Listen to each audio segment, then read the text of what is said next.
vision, or can't you see? I'm on the move, make way for me. So stand up for the champions, for the champions. Stand up, stand up, stand up for the champions, for the champions. Stand up for the champions, for the champions. Stand up, stand up, stand up for the champions, for the champions. Stand up.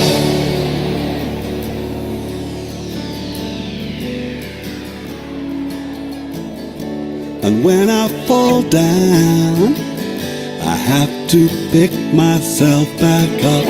And when I fall down, I have to pick myself back up.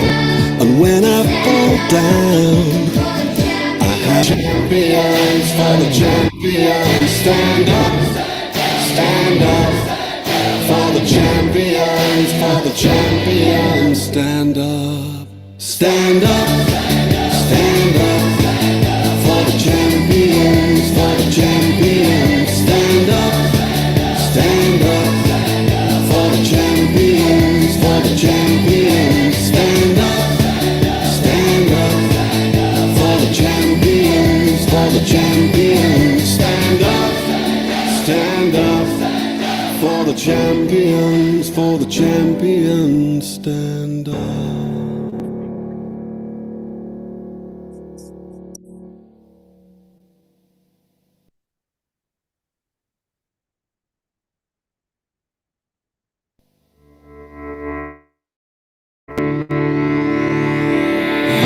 Built to be the best, number one and nothing less. Lead me to my destiny. I have waited patiently. I have vision, oh I believe. I know I can count on me. So stand up for the champions, for the champions. Stand up, stand up, stand up for the champions, for the champions. Stand up for the champions, for the champions. Stand up, stand up, stand up for the champions, for the champions. Stand up.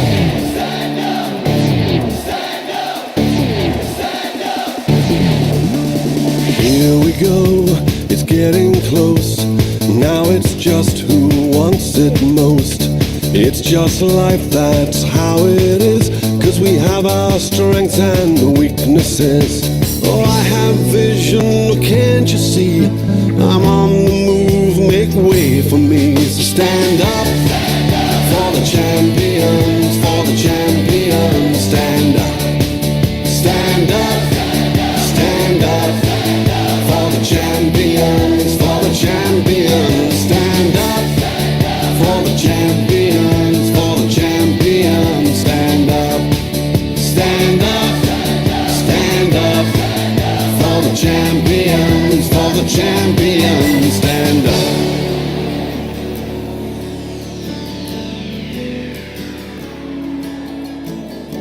And when I fall down, I have to pick myself back up.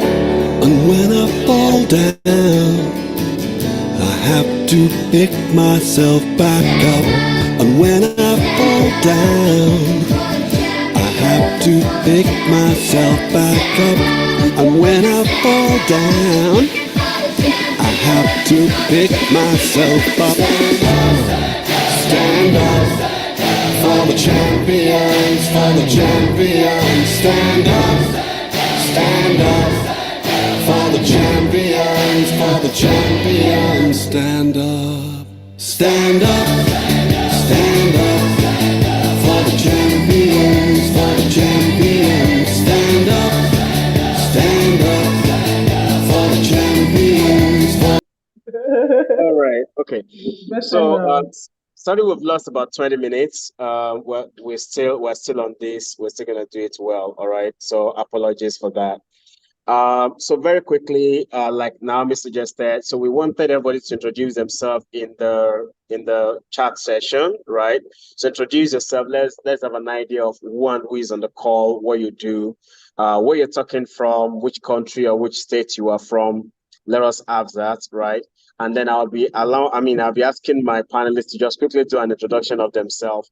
And we've already done a lot of conversations. We've done a lot of introductions across different channels, but they should speak about themselves. So I'd like them to just tell us about who they are, what they do, how they've arrived at where they are right now. Let's say in a very short while, and what they enjoy doing right now in terms of business. So you can just do that for us, 2 minutes straight up, everyone. So let me start from Naomi, and then they said ladies first, right? So let me start from Naomi, and then I move on to Babatunde, then I move on to Ayeni, then I move on to Shell, and then I move on to Ayo. So let's have it in that sequence. Thank you so much. Yeah. Please, your questions again. I was actually typing to dump in the chat box and then I missed your question. Yeah. No, just your name, what you do, how you've arrived at where you are, what you enjoy doing right now in terms of business and so on. Right. Just something.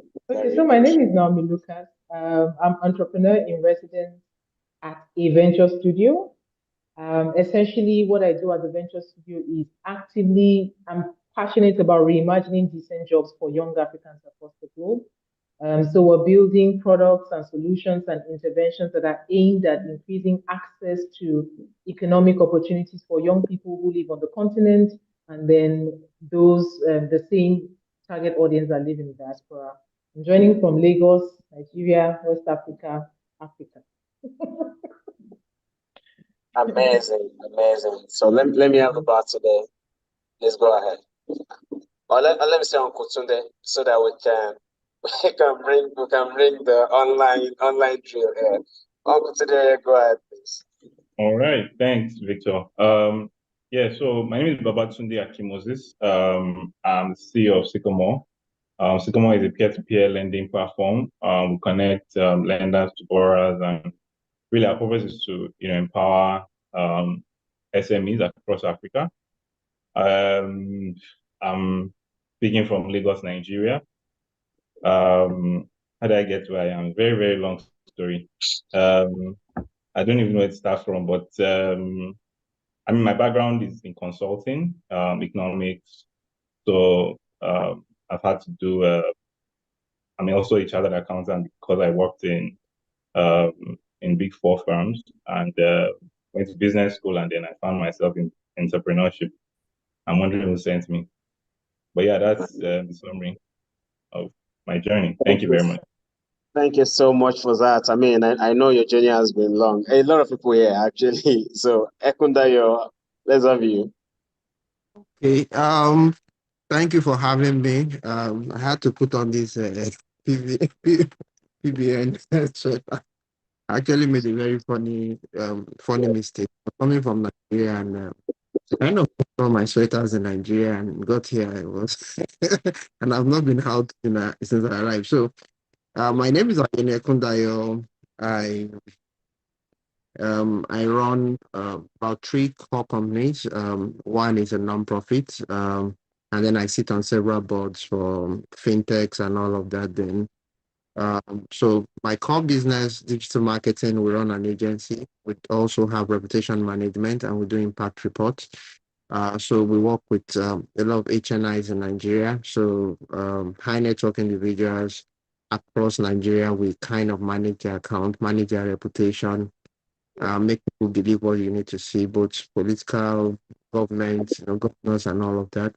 That's for the agency side, and then I also kind of do stuffs around fintech. So I also own a microfinance bank and a couple of things along those lines. So I've done many things. So the journey to where I am, plenty, and let me say, okay, so I'm speaking from Houston. I'm in Houston at the moment. So the any part at any time, that's just the interesting part about this journey now. Amazing. When I was thinking of people to bring on this conversation, I rubbed my mind and I'm like, you know what, I have to bring in people that I know are really doers, they have a journey. When they're advising, they're not just advising. They've gone through the work. They've understood what it means to build. And of course, I appreciate that. I mean, I remember you and Austin, and we're thinking around the timing and all that. But yeah, time for making it. I see the code is almost dealing with you a little bit, but don't worry. It's good. All right, so let me have Sheo. Sheo is my personal person. Sheo, how are you? I'm very well, thank you. Good evening, Victor. Good evening, everyone. Welcome. Yeah, thank you very much once again for having me. My name is Seun Ali. I have a background in international relations and international law. I had my first degree in international relations from Covenant University and second degree in international law from University of Lagos. I started my career in the banking industry. So I've worked with First Bank, Fidelity Bank, as an operator. And from the banking industry, I moved into the fintech space while also running logistics on the side. So I worked as the director of operations for OPay. I also led government relations and partnership at OPay. I had a very short stint as the director of operations at Move Africa. And from Move Africa, I proceeded to Block. Block is an API infrastructure company, formerly known as Tech Advance, as the chief operating officer. Today, I am the co-founder and CEO of First Delivery Company. We are a last mile logistic company leveraging tech for efficiency and scale. And we serve the likes of Flutterwave, Kuda Bank, Dang Lifestyle, among other businesses today. I'm very excited to be and look forward to the session. Thank you. Amazing. I mean, Sheo is one of the most hardworking people you can ever meet. And I mean that, like, solid builder, solid driver of stuff. When I was thinking of the retail and distribution side of things and basically cooperation, I'm like, you know what, I have to bring this up. Thank you so much for that. I'm not sure I recognize Ayo's handle. Ayo, are you here? Yes, I'm here. Happy New Year. Yeah, he's a new one. All right. Go ahead, just let me have the introduction. Thank you. Well done, Chief.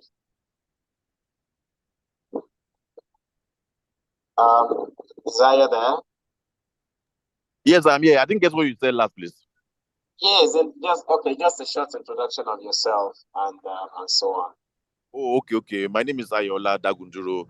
I'm the founder CEO of Sniper CRM, Mission, and I own an e-commerce business and also into some other offline businesses.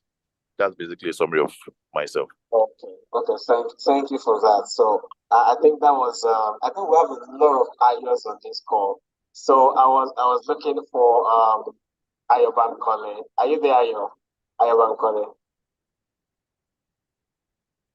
Is Ayo Bankole there? Oh, okay. I understand now. No, don't worry. It's not bad at all. Don't worry. Victor, hi. How are you doing? I'm good. Welcome. Yeah, I wanted to introduce yourself. So I get called Ayo Bankole because, of course, there are usually many Ayos in the room. So that's a literal manifestation. All right. That's a literal manifestation of the risk that is happening. Okay, so my name is Ayo Bankole Akitujure. Please help me confirm that you can hear me. I can hear you. Yeah. Okay. So my name is Ayo Bankole Akitujure. I'm a strategy professional. I run 3 entities. One of them is non-profit. The first is Palladium Consulting. We provide boutique strategy services to organizations across the African continent and also in the Middle East and North America.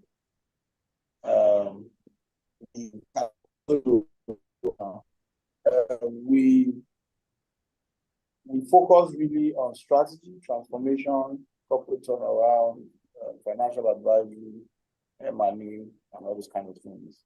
I have been doing this for a few years, over a decade, cumulatively 15 years. But prior to then, I had done a few other things. Started off in tech consulting, working with a company called C2T Consulting, an SAP partner company. And then I did some immigration and regulatory consulting with KPMG. Before I then focused fully on strategy, working with PwC, Philips, consulting, and then I left the industry. Was head of strategy in FMBQ. FMBQ is one of Nigeria's foremost capital market institutions. Then I also moved to insurance, upstream oil and gas, as to lead strategy functions for those entities before choosing to focus fully on building the enterprise that Caledon is. Okay, somebody is saying that your voice, can you hear? Saying that your voice is, maybe the voice is low. Oh, really? Okay, so is it better now? Is it the phone audio or my voice? I think it's the voice, but go ahead now. I think it's better now. So it's better now. You can hear me? Yes, can go ahead. So I have to be yelling now, eh? Things are happening. Anyway, so yes, so Caledon Consulting started off with a strategic focus on SMEs to bring world-class professional services to SMEs, who ordinarily will not be able to afford it. But because we also realized that those in nano and micro space still usually will not have access to deep management capabilities and skill set. So we set up our non-profit, which is the Caledon Lagos SME Community and Initiative. And we organize annual periodic session events, micro grants, and other grants to SMEs. We have a community of about 7,000 SMEs, and also a thriving community of about 800 on WhatsApp. And then recently we set up a tech startup called FeatherCash. It's essentially just to support our community members with Lagos factoring solutions, because a lot of them have problems with growth and scaling as a result of insufficient working capital to meet demands that come to them and provide them opportunity to grow. So these are really the three things that we do. Our footprint covers multiple sectors: oil and gas, construction, fintech, logistics, manufacturing, and every other thing that you can think of. I'm very happy to be here and to collaborate with them. Thank you. So thank you. I mean, every single person that is here, and in case you are just joining, this is the revenue drive. The goal of this program or this event is to help people understand how revenue can be driven from different perspectives or different aspects of the business, right? And we have about 7 key areas we want to look at tonight as we go into the year. We're going to first of all talk around the economic outlook, right? Some of you are aware, for example, in Nigeria right now, there's all these, thing around fuel increments, whether it's so or not. We have to stock up, to ensure that we're not going to be caught unawares, right? There's the issues around, general recession globally and all that. What are the projections for 2024? What are things we're thinking about it? So all the experts will be speaking about that, firstly. And next to that, we're going to be having, conversation around what exactly are the trends, the technology trends that we should be looking out for, in this year. What are the technology trends that can help people grow, that can help people, increase their productivity, from what they did last year to maybe what we're able to do this year and then, going into the year. Then there are 5 categories of experts on this call. They are all generalists. They are amazing people. They have built things worth several millions of dollars, right? But I'm going to be asking questions from different persons from different areas of expertise. So We have someone like Babatunde is going to be speaking more around finance, right? Finance, capital raise, financial management for business, and so on, right? And you're also going to be speaking with, we're going to be talking to Naomi around people and culture, right? People, team development, and all that. Ekunda is going to be talking to us more around marketing, answering questions for us on marketing and growth trajectories for the year. And then, of course, we're going to be having a show will take us into the world of retail distribution, then partnerships. How can we use partnerships to grow, in 2024? What are the things to consider, right? And then we're going to be taking a look at, Ayo will be taking us into the world of solving problems. A number of businesses shut down last year. A number of businesses across the continent, not even just Nigeria alone. But what are the ways to decipher what exactly is going on in your business? How should you go about it, and so on? We're going to be taking a look at that. So I'm going to be asking everybody a general question first of all, and that is around your economic perspectives. What are the things you're thinking is going to be the major condition of the economy as far as Nigeria or maybe a little bit of Africa is concerned in 2024? What have you thought about? What are you seeing? I know that Lagos Business School has done analysis. A number of organizations have done analysis, KPMG and the likes. But what are your thoughts? So I'm going to be starting from Babatunde on that question. What are your thoughts? What are your economic outlook for the year? What are you looking at? What are you thinking about? And then I'm going to be going to Naomi after that. And then I'll go after that to Ayo. Then I'll go in that line. So Babatunde, over to you, please. All right. Thanks, Babatunde. Thank you for having me. All right. So outlook for 2024. I think generally the consensus is that it's going to get a little worse before it gets better, right? That seems to be the general outlook. So from 2022, a lot of people were expecting a recession because of how things have slowed down. COVID and all the wars. Right now, we have two major wars going on at the same time. So there is a probability, even if it's slim, that there might be a recession, right? Or global recession in some key countries. However, it's not certain because these things are not cast in stone. But the implications of that is, if we do a sort of scenario analysis, what that means is because inflation is still rising, central banks are either going to keep raising rates. And in simple terms, what that means is that debt is going to keep being expensive, but also it's still going to make raising money for startups very expensive as well, because as borrowing cost is increasing, risk-free rates are also increasing. That means that if you keep your money in the bank will give you a decent rate for it. The prediction is that maybe by Q3, Q4, they will stop increasing rates, or they'll start to reduce it. The US has said it's going to probably stop increasing. And many, because the dollar is the reference currency. Many other countries are likely to either stop to or start to reduce it. So it's not likely that we'll see a lot of funding come back to the market anytime soon, and inflation taper down to maybe Q3, Q4. So for people raising money for startups, it's going to still be the funding winter is going to continue a little longer, right?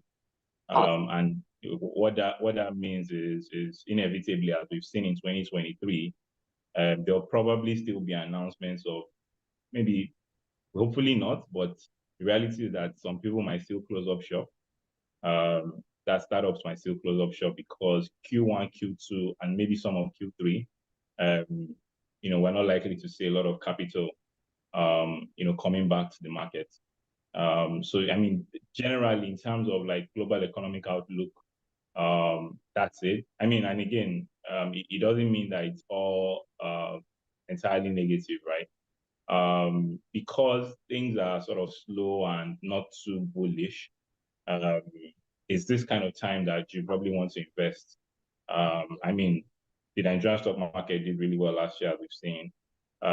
Startup valuations itself are not as high as they used to be. So this would be a good time to sort of invest in companies with good fundamentals too. So there will be a lot of that going on. But I mean, that's a very, very high level global overview of, the way a lot of people have predicted 2024 to be, and even and aligned to my view as well. Let me not say too much because I know some more questions will come later on. So thanks. Amazing. I mean, these are very interesting things to think about generally because you talked around, rates of borrowing is going to increase and all that for now. And I mean, we're going to talk about that later on because I have specific questions for you around how companies can, raise finance and all that. So we're going to go on that. Naomi, what are your thoughts, generally for the year economically? What are you thinking about in terms of how it's going to be that people should take a look at? Okay, so to be honest, I'm not speaking like any kind of expert. I'm just going to talk like a human being who has lived in Nigeria and dealt with all of the issues that we've all dealt with. Yeah. So I think it was someone on the call that said it's going to get worse before it gets better. And I'm not trying to scare anyone here, but if we understand what the realities are, then maybe we can be a little bit more intentional about the steps that we take to protect our business from what's going on. So, I mean, last year we had a political transition. There was a new political team, and we've been experiencing teething problems, right? Who is supposed to head what ministry, and then who is going to work with who. So we have all of that going on. And to be honest, we had a very unfortunate swearing-in speech where the president promised to remove subsidy, but nobody stopped to ask when he said that was going to happen. And then automatically, we just started experiencing the impact of the removal of subsidy even before the subsidy was removed. And that impact has been enduring since that speech was given. The very worrisome one for me would also be food inflation. I think everyone on the call, if you live in this country, you understand exactly what I'm saying. You can no longer buy the things you used to buy, and that is probably going to endure even into 2024. Then, of course, general inflation, just an erosion of the purchasing power of the average Nigerian. We have the stunning naira devaluation and what that has done for businesses, and for people who earn an income. So you're able to do quite a number of things with 100,000 naira as your salary, but all of a sudden you can only do 40% of what 100,000 naira could do, and there's no respite coming from anywhere. We don't have a social, there's no safety net, maybe some type of unemployment benefits you can plug into. So it's really just you and that 100,000 trying to figure things out for yourself. We've had layoffs, we've had shutdowns, and that is going to persist as businesses gasp and try to find a way to make things work for themselves in 2024. Now, the unemployment metrics was revised by the National Bureau of Statistics in Q4 2022 and early 2023, I believe, that brought down the unemployment numbers from about 33% or more to 4.1%. Yeah. I think that is good, but it doesn't change anything. However you're calculating the numbers, 80 million people don't have jobs. It's still the same. Whether you say unemployment is now 1%, there's still 80 million people who are unemployed. And if we really don't support entrepreneurs and small businesses the way they need to be supported, we're going to have a lot more of these people. So that's what has happened last year, and I see a lot of this persisting up until maybe the end of H1 in 2024. To be honest, like the last speaker said, it's not all bad news, right?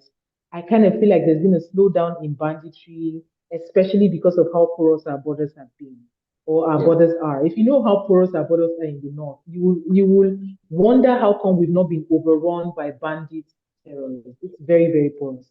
But thankfully, it's been somewhat stable compared to like 2021, 2020, and 2019. We also need to commend the CBN for lifting restrictions on forex transactions and crypto as well, even though there's still a lot of do's and don'ts around that. But it really has made it easy for some businesses to be able to access the funding they need for cross-border commerce. then I see this as a positive in the sense that a lot of the people who would have wanted to japa may either have to delay those plans or not leave at all because where £1 was 750, £1 is now 1,200. So they need double the amount of money that they need to leave, and they're beginning to look for the available is becoming desirable because the desirable is now out of reach.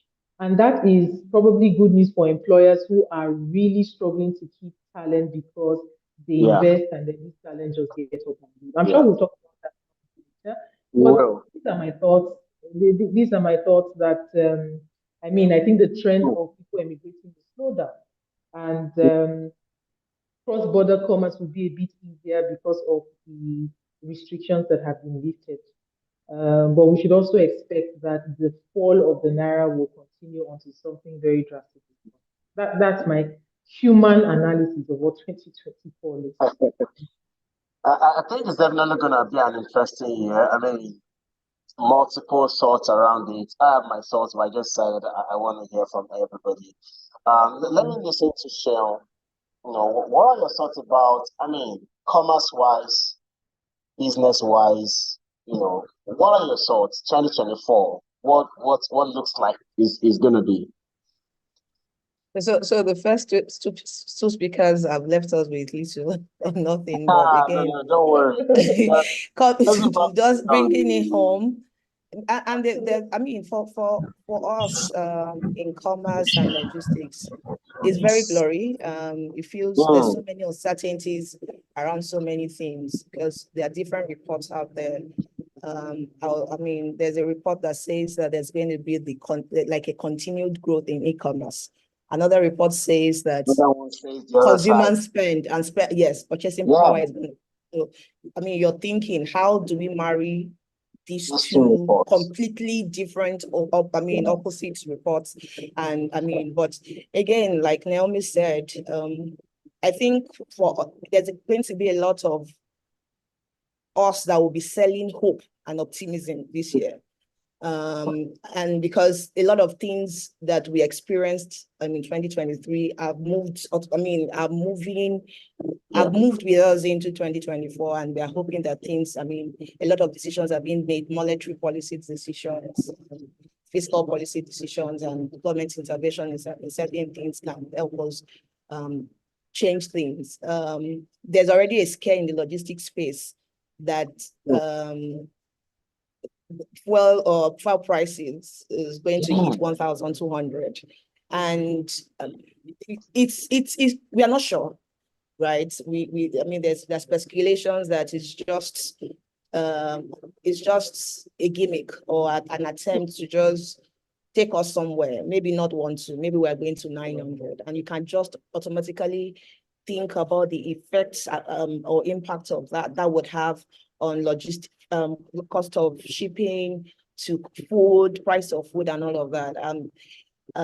There's still a lot of uncertainties around FX as well. At the beginning of last year, a lot of organizations were working with 400. We made projections with 450 to a naira, and we closed the year around 1,100. It's been fluctuating since we moved into. So it's not stable. Even or it hasn't been stable all week, and like that, we expect that to continue, except there are drastic changes, like we begin to produce a lot of things that we can export that allows us to end efforts. I personally think that the trend from last year will continue, but again, there's just so many uncertainties that would mar whatever our expectations are. But again, we'll continue to sell optimism. I read those two reports. So the interesting part is a certain CEO sent me the report about e-commerce going down and all that. And she was like, "My guy, am I in the right industry like this?" It was quite, I had to tell her that, no, you are not doing anything wrong. It was because this is one of our mentees, and also had to show, okay, these are the numbers here, these are the numbers here. Yeah, it's looking dicey, but I think maybe eventually we'll get into that area of how we can now, really grow irrespective of all that. You know, when you're trying to sell a 5,000 naira food product and you have to ship it for 3,000 naira, you know. So I think we're going to talk about all that because if fuel is now 1,002, you know, I mean, it's if it eventually becomes that something has to, you know, give way. We have to find a way to collaborate and do all that. So I think we'll eventually get to that for growth eventually. I mean, yeah, in the marketing space, you are the one that deals with customer perception, consumer behavior, and all that. What do you think will happen in 2024? What's the outlook like? Is buying going to increase? Is buying going to reduce? Like, what are your thoughts generally? Okay. Interesting place to be because you know, I've had the money is reducing everywhere. Everybody have been saying the money is reducing. So uh, so I'm gonna just try to take us back down the line and some storytelling, and then maybe that will help us put some things in perspective. So um I remember when I entered, I'm not that old, though, but when I entered my 100 level in the university, I was schooling in Mina then. Um, I used to buy bread for about 1 naira or 2 naira something. That was like 2000, you know. All those round loaves of bread, there were four of them then. That was early 2000. And then we buy Zobo. That was what we were using to as snack. And that price has grown consistently till now when about 6 years ago, I had a bakery and we're selling bread at 350, 200, thereabouts. Now bread is like 1.5. There will never be a better yesterday. So let's first accept that for this. I mean, there will never be, oh, the thing will now nosedive. We're not in a very structured or very promising economy where we're able to say, okay, we'll get more revenue because I'm involved in a lot. I sit, you know, because of my opportunities as per the kind of work I do. So I sit with the central bank, I sit with the EFCC, I sit with all these guys. So I see the projections. I see, oh, money will come, money will not come kind of stories. The monies that were released a few days ago, I heard about the day they released the money from Afrexim and all of the day they signed off on the money I had, money was transferred, I had because of the structure of what I do. So now the issue is that how will it affect me and you, every one of us on this call? So from that time till now, bread has grown from like 2 naira a loaf to about 1.5 a loaf now.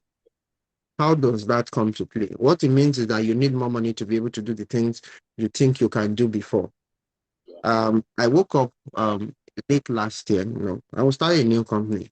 And between first to today, fifth, I've made about 210 calls to get my business off the ground, for that business to fly.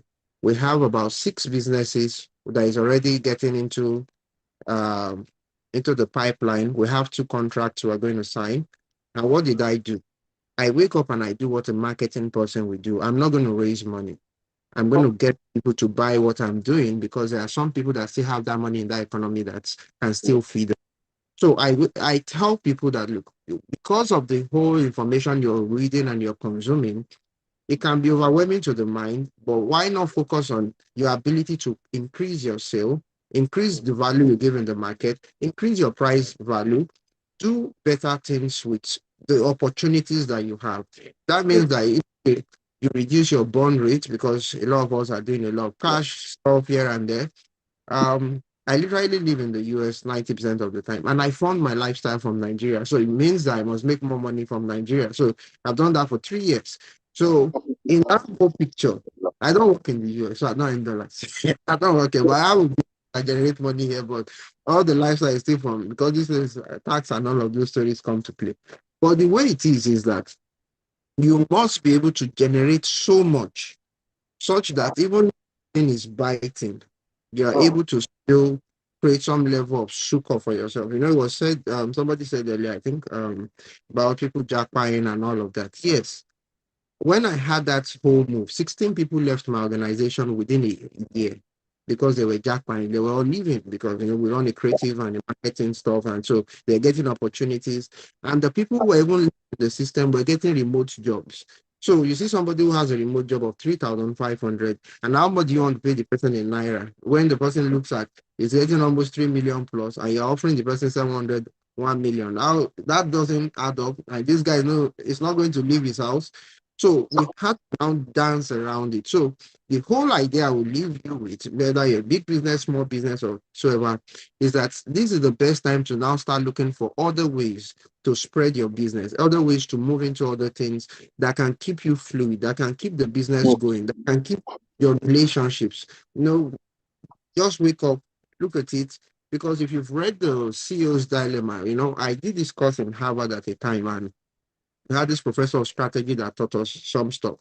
And you see that the whole thing about big and all this information that we consume largely is that it overwhelms the mind of the founder or the CEO or the decision maker in the business, and it limits your opportunity to see newer things your business can get into. So look at the story of GoCada. From the fact the government changed the policy on them suddenly, they went into logistics and then they kept moving that way. When OP was still running and was still alive, I had 700 staff that were on food, all of those old lists and all of that. And we're paying all those business development people. But immediately that business model changed. You see that they've moved and they are now like one household name that challenge even the big banks in terms of what they can do. What you want to keep doing as a business, that you don't want to pivot totally, but you can move with the trend and the changes because you're in a very fluid economy. You're not in a stable economy like US, where you can predict that the market will go like this, the percentage will change. No, the market will never go like this. The market will keep rising. At the time when I did my migration, dollar was about 3,600, 360. Now dollar is saying it's saying almost. So as I yesterday, it's growing fast again. So you just have to be able to tell yourself that look, this thing is difficult. It may not look like it. You look at the trend, you see the market, you move fast, you go ahead of them, you go and look for what they will look because consumption capacity now is going to go low. Sachet business is going to sell like mad in the next few weeks. The people who do products, consumables, fast consumer are going to make a lot of sales. Why? Because earning power is going to drop. People can't buy the big loaves again, so they go for the small loaves. If you have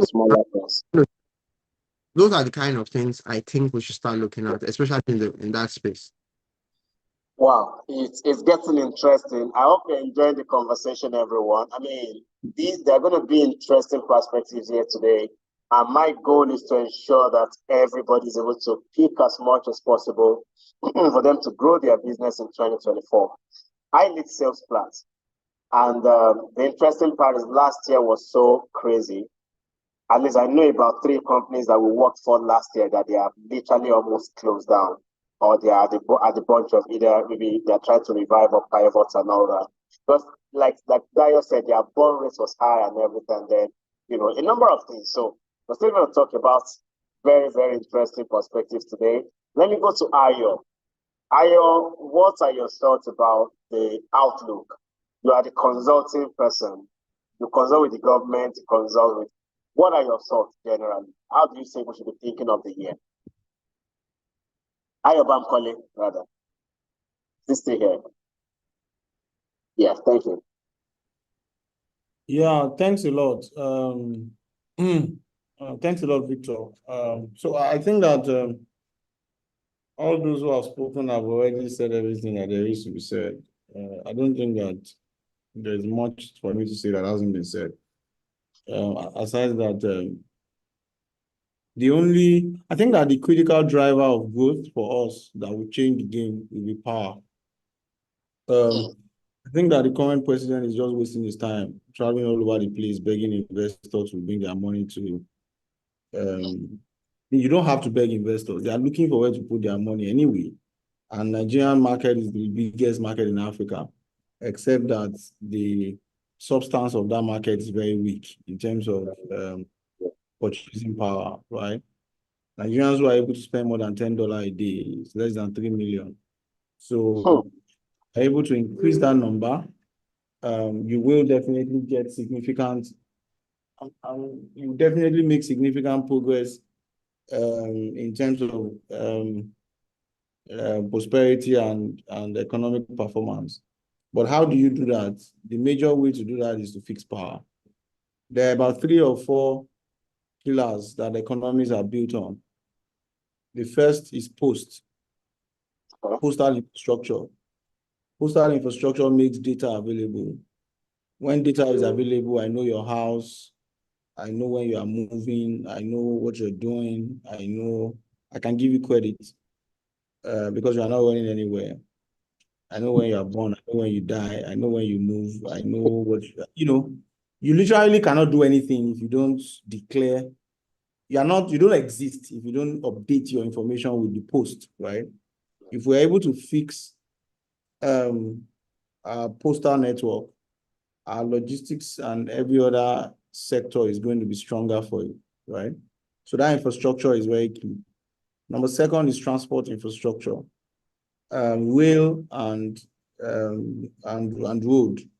A lot of our clients are literally, I'm in a session. A lot of our clients are literally, suffering because there's no transport infrastructure. Clients in manufacturing, in agri, there's no middle line, right? The third is telecommunications. Telecommunications was fixed by Obasanjo by literally just letting go, right? Initially, we tried to retain a little part of it in NITEL, and then NITEL we invented and still continue to fail. The last of that, of course, not exhaustive, is power. When telecommunications was fixed, it threw open a chain reaction and activated multiple ecosystems. The entire technology ecosystem today is possible because there's telecommunications infrastructure to support it. Power is even a whole lot bigger.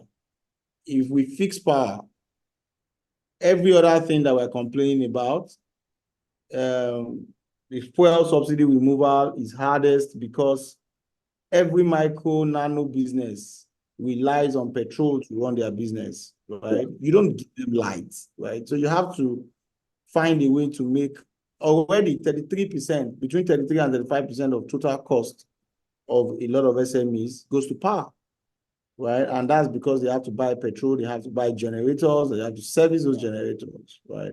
That's already 1/3 of your cost, both startup and running, right?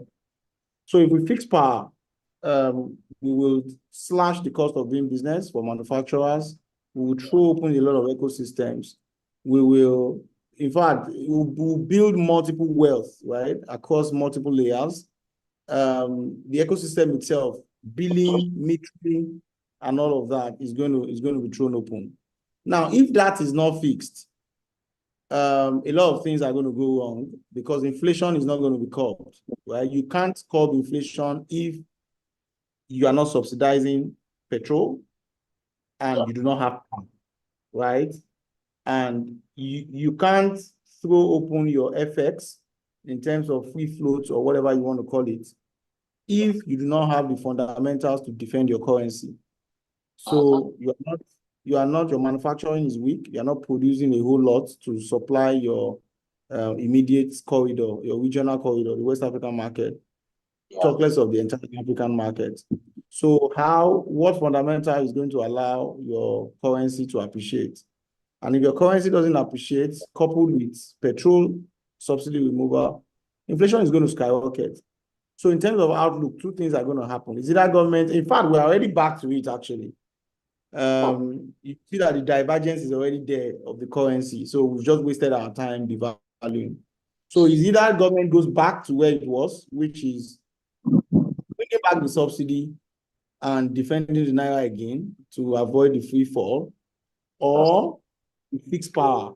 You fix power, you create wealth, you fix posts. If I just fix power and security, right? If you fix power and security, you throw open tourism, so many ecosystems are going to be thrown open, and then we can all create wealth and generate wealth and be better for it. But if we don't create power, if we don't fix power, in 2024, I see that the Tinubu philosophy is a pro-wealth philosophy. It's similar to Babangida. You eat and I eat, right?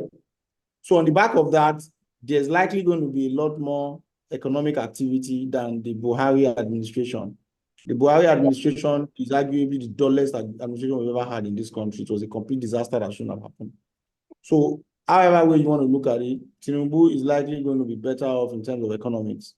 But that economic performance is going to be heavily threatened by inflation if power and other fundamentals are not fixed. And you want to combine that lack of fixing with removal of subsidy. So that's just my own 2 cents. Wow. Thanks a lot. It's an interesting person you have brought into all of this, because as much as you can say want to project another, the government arm is very, very essential. And that takes me to Babatunde. So this is 2024. Already right now, interest rates are very high. Very, very high. Businesses will need to use money to build more business in 2024. I mean, we're talking about growth. And, I remember a convention I had recently, and Steve Okeleji, similar HR, was saying that you don't save more to grow. You spend more to grow more, right? So he was like, you don't keep the money and say you want to grow. You have to spend more to grow more. And that is now where I want you to come on board to tell me, Babatunde, what are your thoughts around how enterprises can approach financing their business this year, either in terms of CapEx, right, capital expenditure, in terms of OpEx, operating expenditure. How should they come around financing their business? Should everybody go to the equity market, or should go to the debt market? I wanted to put different nuances around it. Yeah. Okay. Yeah. Thanks, Victor. I think fundraising and the media has sort of distorted, has created an impression of how business should be run, right? Yeah. A bit. Business is first and foremost, like Dio said, is run on customer funds. That's how you're supposed to run a business, right? It's revenue that is supposed to keep you alive, not raising money from a VC and then taking picture on a tech blog, right? With t-shirts. I mean, I've done it too, so it's not a big deal, right? It's not bad. I'm not saying it's bad to raise equity capital, but the sweetest money, as anybody will tell you in business, is customer money. There are no, apart from the obligation to provide the service or the product, that's all.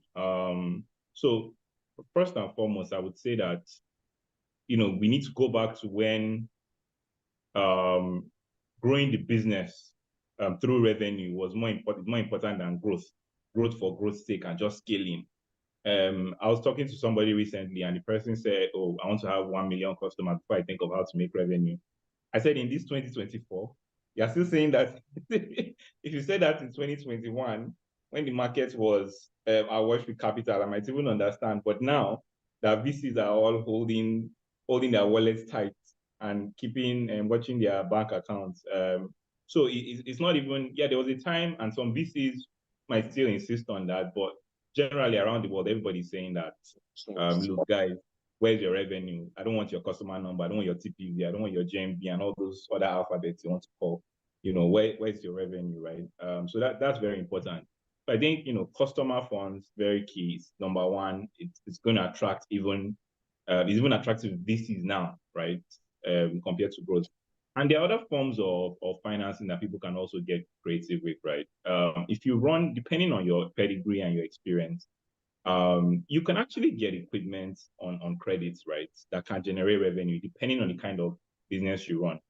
So I know a lot of people that run, not a lot of people, I know a few people that run like medical businesses, for instance, and they would get some of their diagnostic machines ahead of time on credit, right? That is sort of like a financing in quotes, because you get the machine, you make money, and then you pay, right? And those are other creative ways to also get around getting money for your business effectively.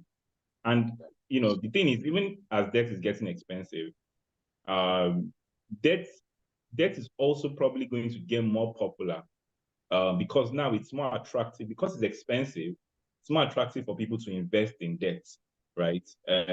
So somebody wants to give you a loan and get it at 20 or 24% per annum.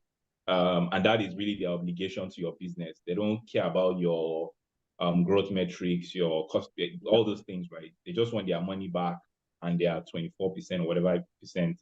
So debt is even attractive right now for the investor. Maybe for you it's expensive, but people would rather not risk equity capital if debt is so attractively expensive. And then also for those of us that trade, we also need to get very creative with how we manage our receivables and payables, right? So what do I mean? So receivable is what's the receivable? It's money that you're expecting from a customer. Yeah. If you sell something and the customer is supposed to pay you back in 30 days, right? Now that's money on the table. People need to get more creative with saying, guy, if you pay in 5 days, I'll give you a 5% discount. I'll give you a 10% discount, possibly, right? Obviously, you should have done your math up front to make sure that that discount doesn't affect your margin. But the person will be appreciative, and we've seen that this worked, right? So get more creative with managing account receivables and even account payables too. If you need to pay on the other side, when you have people that you need to pay in a certain timeline, maybe you used to pay every 2 or 3 days, you can negotiate with them too and say, guy, can I pay you 10, 15 days or in 20 days, right? Again, these are all basic business fundamentals of how businesses used to be run before people just started waiting for investors to come, right?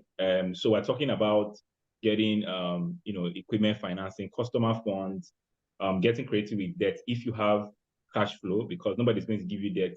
People think it's collateral for debt, but debt is really primarily about the kind of cash flow you are generating. Nobody's going to give you debt that your cash flow can't sustain.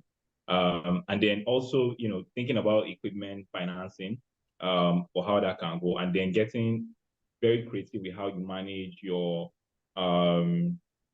receivables and your payables. Again, these are all fundamental ways of managing cash, because somebody will say that profit is an opinion, cash is fact, right? You can always say, you can say any revenue number, you can say any profit number, you can say number of customers, but at the end of the day, if you can't meet payroll on the 25th or the 30th, whenever you can pay your salary, it doesn't matter what your pitch deck is saying, and that's it. So we have to get more creative in managing liquidity. And maybe last but not least, all this also ties to financial education too. So one thing that people can also do is invest in themselves on the commercial side of the business. The technical side is good. So if you are a tech person, you know how to code, you're a lawyer, you know the law, a doctor, you know the medicine. But there's always the commercial and financial aspect. And spending some time to sort of educate yourself, whether formally or informally, will go a long way in making sure that okay, I can't respond. What can I do? Can I renegotiate my payable days? Can I get a customer to pay me in advance? Then I go and get the thing and supply the customer with the money they paid me. Stuff like that, right? And these are all business fundamentals, and education can sort of help to bridge some of this knowledge gap. So yeah, that's my suggestion. Go back to business. That is, I believe the people that are listening are literally, they are getting a whole lot from this, because it just took us back to the basics. I mean, I have a food manufacturing brand, right? It is P&L, profit and loss. You have to just balance the two. There has to be really reasonable cash flow, right? Yeah. If there's no cash flow, you know that at the end of the month, you are done for. Not like you're just getting people. So I mean, like you said, there's been a bubble of so person raised so millions of dollars. This person, and we literally turned business to become where we are expecting a kind of miracle when we go to the market, go and raise money. As against getting the business to be done, get more customers. I was talking to a team last night, and I was telling them that sales is not luck in itself. Yeah, there is a side of grace and God, and you are praying, but sales is a science. You must be able to get enough, audience, reach out to get more prospect. The higher the prospect you have, the higher the number of leads you have, the more qualified leads you have, and then the number of, conversion you can get that brings in money. But we simply have forgotten that we're in the age of downloading app. I have 200 million downloaders, and then only 5 million users. But thank you for raising those points. And that will take me down to INA because we have to talk about what Babatunde just said. So Babatunde has talked about, the business side of things, right? Making the cash flow happen. But you and I know that it is all about the business. It's all about the customers, right? What are your thoughts about marketing in 2024? How should people approach marketing? What should they do? What are the ideal things that we should put into practice to drive growth? You understand? I am a person that believes in both B2B and B2C in one business. Let there be B2B and B2C. That's my thinking of my model. But you know that marketing in both sides are quite different. So what are your thoughts generally on marketing trend for this year? Okay, so I'm gonna say some things. So I was looking at the profile, and I would say fantastic. I like the conversations. I like the way the perspectives have been laid. One of the truths we should all accept as business owners is that aside from maybe influencing government policies, there is nothing you have to do with government. In Nigeria, based on what I've experienced so far, you don't need government for anything. Aside from the fact that they will come up with a policy that may affect you, like, oh, Naira, these, all those things that will affect you, or maybe NIPOs come tomorrow and talk about Korea business and all of that. But this is what we let's forget all these people and think as a business owner that nobody is coming to help you. Now, increase your chances of winning. I checked on when the introduction was done, and I see somebody who has a barbing salon. How does government monetary policy affect that guy? The simple is that I invested in a barbing salon in 2017. I cashed out in 6 months. What did I do? I make sure my friends go there to go and barb their hair. In church, I was sharing flyers. I was doing a lot. When I started out as a business person, I remember in Daystar, I would have my guys positioned in front of Daystar, went to House on the Rock, then they were in Lagos Island, a lot of places. There was a day I even went to one church, Lost Chosen, and they arrested me for sharing flyers. No, it's a lot that as a business person, you must wake up and make more kills, else you will die. This thing about, if you've seen this book, The Vision, where the introduction of the book, The Vision, the Dubai King and all of that, the UAE story. And he said every day and every morning in Africa, a gazelle wakes up and goes out there and makes sure he outruns a lion, else he will die of hunger, else he will be consumed, he will be killed. The same way the lion wakes up every morning and makes sure he outruns a gazelle to make sure he kills one, else he will die of hunger. The truth is, nobody's going to help you. You need to wake up and smell the coffee, whether you're a B2B or a B2C. Look, I've done B2B, I've done B2C. At the time, I used to have this ranking, in the marketing space in Nigeria that I was king of B2B. Why? I was killing B2B like back to back. I had all my clients, all my major clients were B2B. Now, because I also now sit at the table when most decisions are made, whether it affects me indirectly or directly, I get to hear them talk about, on my trip to US last week, I was with Cubana for like almost how many hours we were gisting, and he was telling me how many drinks, he's my client, and we flew the same airline, and he was telling me how many drinks, how many bottles, and things he had. He started selling retail, Amma, all of those things, all of those small things. He didn't cross the line. He didn't get the kind of value he was looking for in the market. He didn't get the numbers. Look, I went to Lagos Business School. I was in class, and one of those days, I walked my lecturer out of the class. It was as if they felt I was. But I told the guy, you don't know how to have the numbers, because it was an owner's management program. And I'm seated in class, and you're telling me how operations will reduce and money will. I say, Baba, every 90% of the people who start business in Nigeria started out of any need or something. There was no purpose initially. You start business, you run it, and then you begin to create a form out of it. Except for people who are done, maybe they've worked somewhere and all of that. For many of us who really not work anywhere, I worked in a bank for 3 weeks. That was my only work experience. The third week I ran away. It was Skybank then, because I couldn't keep up. So it's very simple. I went into the market. There was a time I was sending 10,000 emails every day. 2012, 2013. That was like lead with, got Workforce, I got Sovereign Trust, I got Dangote, I got all of them on board. Chivita, after even they did transition, we just signed another new contract with them. Why? Because I keep increasing the chances of winning. So the chance is this: how many wins do you want to make? If you're doing 200 before, increase it to 500. Your chances of winning increases. No, in my first degree, I did mathematics and computer science, and in abstract mathematics, there is something they tell you and they teach you, especially when you see all these people do permutation and they want to win. You want to win bets and all of that.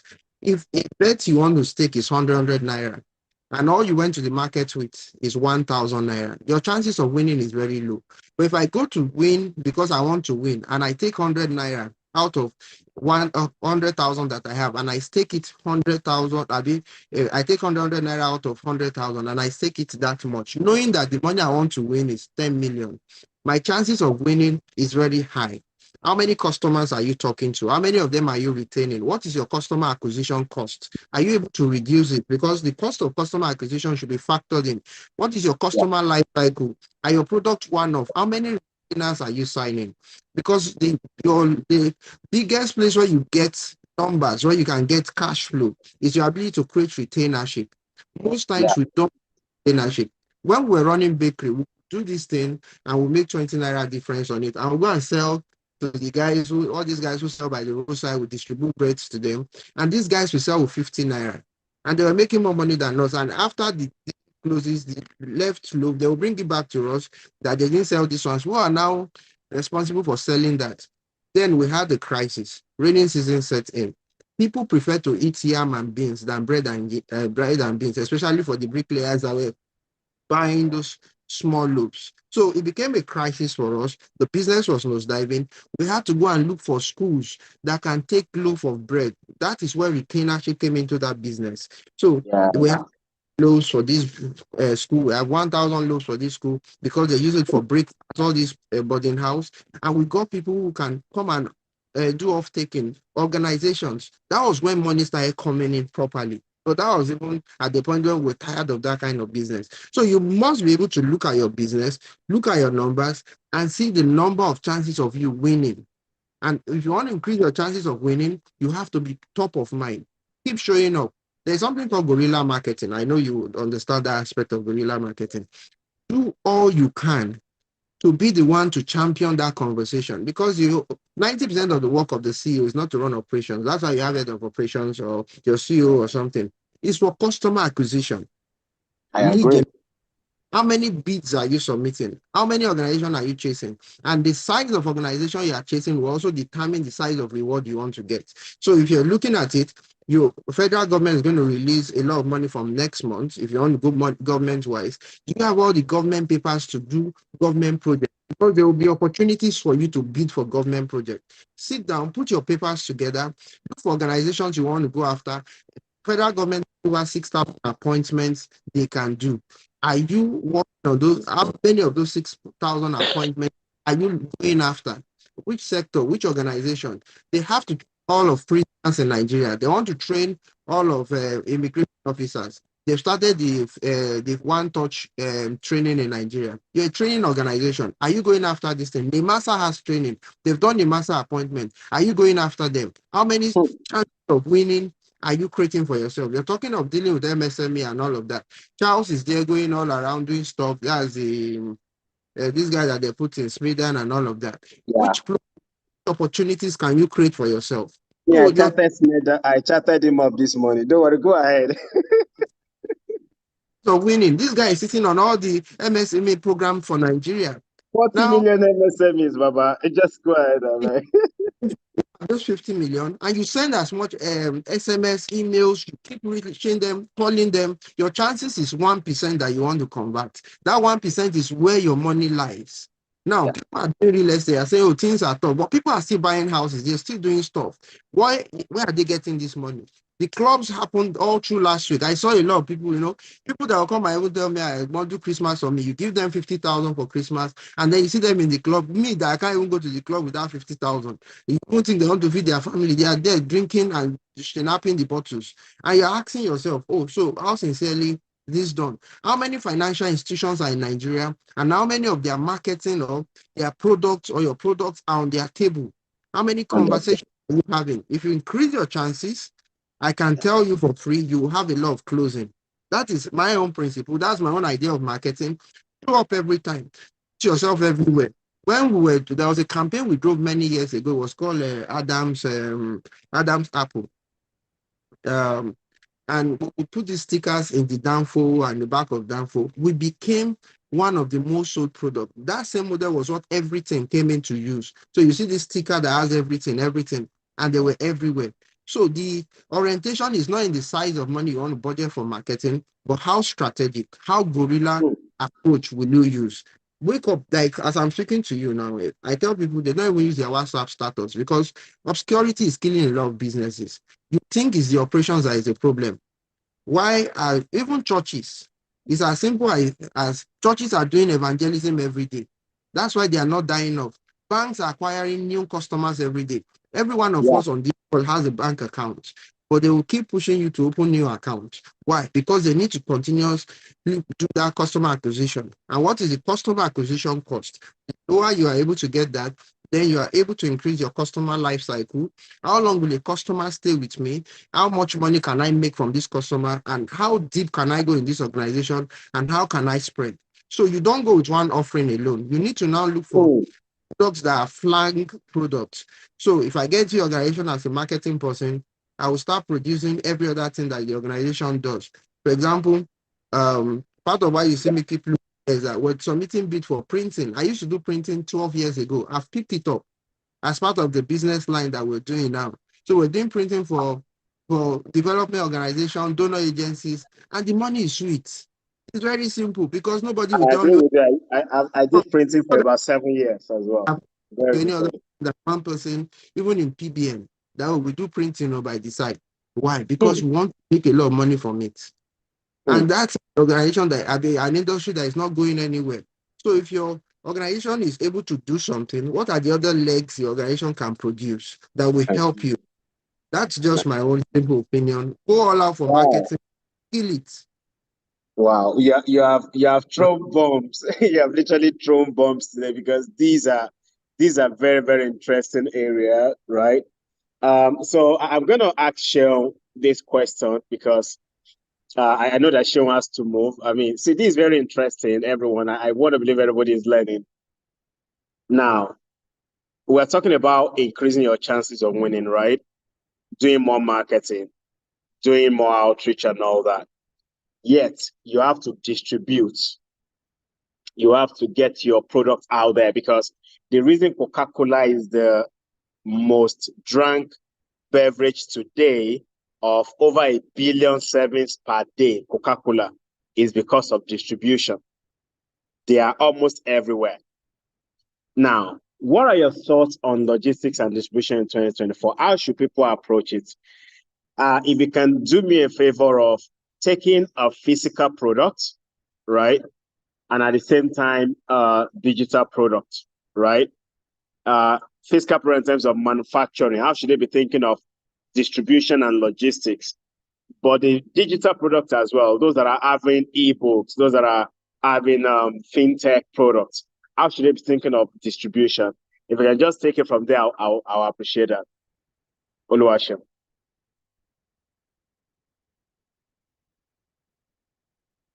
Sorry, I had power shortage. I mean, just very quickly. Yeah, thank you.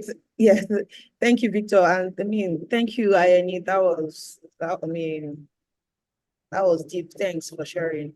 And I mean, it's very interesting that you want me to run the examples using physical products and digital products, because we thankfully we do both passives and digital items. I mean, work with fintechs and all of that. And for businesses and manufacturers, at the end of the day, a lot of these products will remain on shelves without logistics, without distribution. So it's very, very, very important that as businesses, whether as manufacturers, large scale companies or small and medium scale companies, that we optimize shipping. That's the first thing I'll talk about.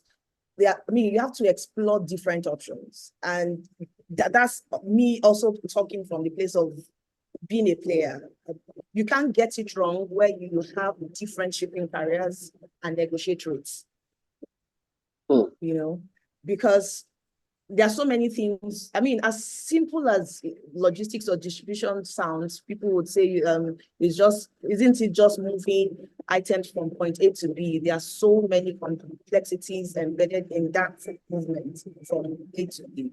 So for businesses, whether what you do is physical products, or there are other items like most of the things that fintech, I mean, even fintechs do physical items as well, debit cards and POS and all of those things. And for those who are also thinking digital, it's very, very important that you optimize shipping in the face of the rising cost of logistics that we typically have today. So you're looking at how many partners can I have? What can I get from these partners? And you also have to identify what is important to you as supplier or as a distributor. Is it speed? Is it pricing? Is it reach? Is it packaging?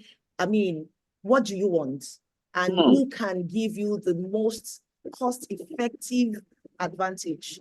That would be one. Secondly, I will talk about, I think, the biggest winners, the biggest players who will be able to get their items to wherever they want it to get to, like Coca-Cola's example that you use, would be the biggest collaborators. So people are going to look at, I mean, do I want to do everything by myself? Or do I want to leverage people who already have assets, who have reach, who have spread, who have great pricing, who have great packaging, whether for digital or physical product, and just work with them. That alone helps you to even manage your costs, because you're not, I mean, even logistic companies are leveraging other people's assets. So it's very important that we collaborate, pool resources. I mean, that's what, in terms of, I mean, so there are two ways to look at this collaboration: to leverage on people's assets to get your items wherever you want them to get to, or to also partner or collaborate with players in the same space where you play. Right? I mean, oftentimes what happens is a lot of us are competing with each other, and you just we are blindsided by those competition that we are not even able to like see the benefits that we can get from collaboration. So are there ways for small businesses, for instance, if you're into skincare, and you maybe bring in your items after doing all of these marketings that Ayeni has lectured also on as well, then you still want to just, I mean, think about bringing your items from China. You've got a container load, or I mean, half of the container, and it's going to cost you more to just bring that half. That's the half of that container is what you plan to sell over a period of 6 months. Does it make sense to look for another skincare company or another small business or another manufacturer who needs certain things from the same place your items are coming from, to then, I mean, pull the resources together to ship using the same container that you cannot even exhaust the space in? So there are two ways to look at it. So we need to begin to look beyond, we offer the same products. I mean, we do the same thing and we're going to compete, to start exploring the options of collaborating. Another thing would be to consider fulfillment services for whether manufacturers and or small businesses. I mean, whatever the size of the business is. And I mean, this is also similar to 3PLs. I mean, working with third party or outsourcing what you cannot do. You don't have to do everything, right? If your core is to sell your product and ensure that you have the right customers who are willing to pay for your service, then you can then allow the people whose core competence is fulfillment to manage the fulfillment side of things for you. So that's another way to look at it. I mean, technology as well, we cannot overemphasize or underemphasize the importance of technology. How do we leverage technology to help us save money? Are we able to build tools or buy tools, or integrate with people who have certain tools that can give us data? Can tell us how do I track my shipments? How do I get insights from those using these tools that allows us save money, on logistics, on distribution as an organization and all of that? How do we even streamline our operations as regards distribution? So technology is also a key factor in all of this. And I think lastly, I'll mention inventory management, right? At the end of the day, whether you're, and it's similar. It's the same thing. No matter whether you're doing digital, whether you're doing physical product, the principles are the same, right? To efficiently control your inventory, you need to, when you efficiently control your inventory, it automatically helps to reduce cost, also prevents overstocking and all of that. So when you have the ability to, when there are so many, the good thing is that there are so many tools these days. A lot of tech companies, even locally, are building inventory management tools that allows you, that gives you the ability to forecast, you're able to predict what your demand for your product will be accurately. And by so doing, you're avoiding excesses. So that's, I think these are the key factors that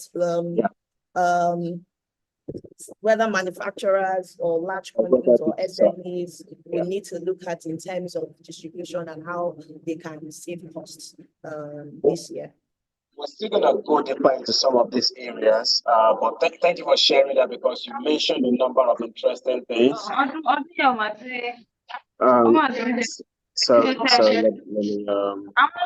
So you mentioned a number of interesting things that are very good for us to take all.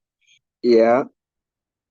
But collaborations and partnerships are always also delicate, in the sense that you're dealing with an organization that they are depending on another collaboration, who is literally also depending on another collaboration to deliver this service.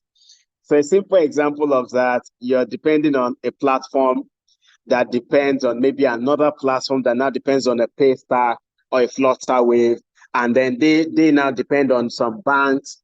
So it comes up to become like you have a wired level of, so if there's incompetency at a point, the chain gets to break, right?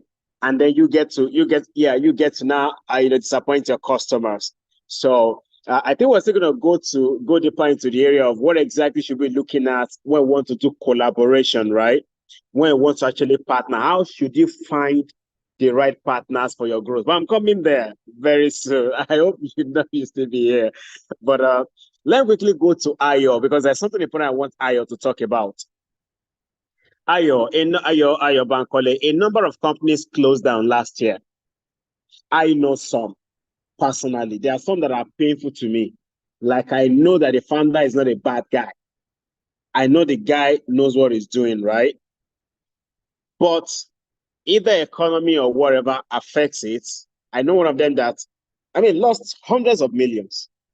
Now, from your perspective as a consultant, how do you know exactly where the problem is, so that you can know what to do in 2024 differently?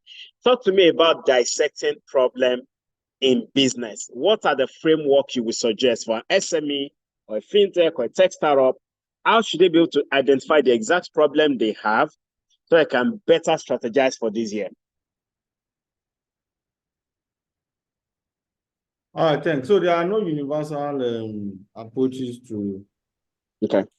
There are no universal reasons why businesses fail or crash. And there are frameworks for dissecting issues, but I don't think it's about the framework. It's about your willingness to discuss, to deep dive, to take the bull by the horn, because you can adopt a framework and everybody is deceiving themselves, right? In the course of the conversation. And that's what happens a lot of times. Or you can adapt a framework and everybody is deceiving you. So they're not deceiving themselves, but they are deceiving you as a CEO because you like to be deceived, right? Or you can adopt a framework and everybody is circumventing, everybody's discussing the symptoms rather than discussing the actual issues. So it's not really so much about framework. It's really about, first and foremost, understanding why you are in for business. Just as you said some of the founders are not bad guys, just that things did not go out well. So I think that these days there's so much bubble around multiple things that a lot of us that are founders get carried away with the bubble, other people's bubble, that we forget to define why exactly we're in business and how we want to achieve what we want to achieve. So we get so consumed with what others are achieving and how they are achieving it that we deprioritize what success means to us and why we are really in business. And that question, as obvious as it sounds, you'll be shocked at how varying it is from one founder to another. If you know why exactly you are in business, then you would know how to defend your fundamentals, what growth is acceptable and what growth is not acceptable, what growth is counterproductive to why you are in business, because there are different types of growth. There's artificial growth. There's some types of growth that are artificial in nature. And if you are not in business for that type of thing, you may just be running other people's races. Now, why, I think your question was, how can businesses avoid, what framework should be used to identify where there are problems and how can they achieve? I mean, is that what the question was? Yeah, you got it right. Now, if, for example, you are in business for sustainability, you want to build a long-term sustainable business, then fundamentals must be very important to you. You know, fundamentals simply is about revenue, is about profit, and is about cash flow. Because you can make profit and not have cash. You can make revenue and not make profit. You know, accounting is a very funny field in the way that it works. So you just see the company is making revenue, is making profits, but it died because there was no cash flow management from the beginning. So I think that if we are talking about frameworks, the most important framework alive is for an entrepreneur to understand accounting principles and fundamentals. God bless you so much. But go ahead, sorry. And know when revenue is more important and when profit is more important. Because not every time profit is important. It also depends on which money is running your business and what phase of growth your business is. I remember when I was head of strategy in FMBQ, for example, our investors were constantly particular that profit was not yet important to us at that time because we needed to keep reinvesting in strategic growth, right? We needed to deepen our capacity to grow the financial market. Right? Eventually, all of those investments paid off. And of course, today FMBQ is making multi-billions, right? So as a growth organization, profit may not necessarily be so important to you. So you are spending a lot of money on strategic stuff. But it also gets to a point where, but it also depends again. So that's why I said depends on the nature of your business. There are too many, there's what we call diagnostics. If I don't sit with you to do proper diagnostics, it's difficult for me to sit down and say, oh, these are the framework, this is how you must go about it. But we said first, understanding accounting fundamentals, understanding how to manage your cash. You must know how to forecast for what revenue am I going to make in January, in Q1, in Q2, in Q3. What is the probability that these clients are going to pay me? Because I've made the revenue does not mean that I'm going to get paid. And how do I then manage my own expense, my own payout to balance with inflows so that I don't get cash trapped, right? And so that I don't die because I do not have cash, right? Yeah. So that's number one framework. Now, number two is at every point in time, you must always tell yourself the truth.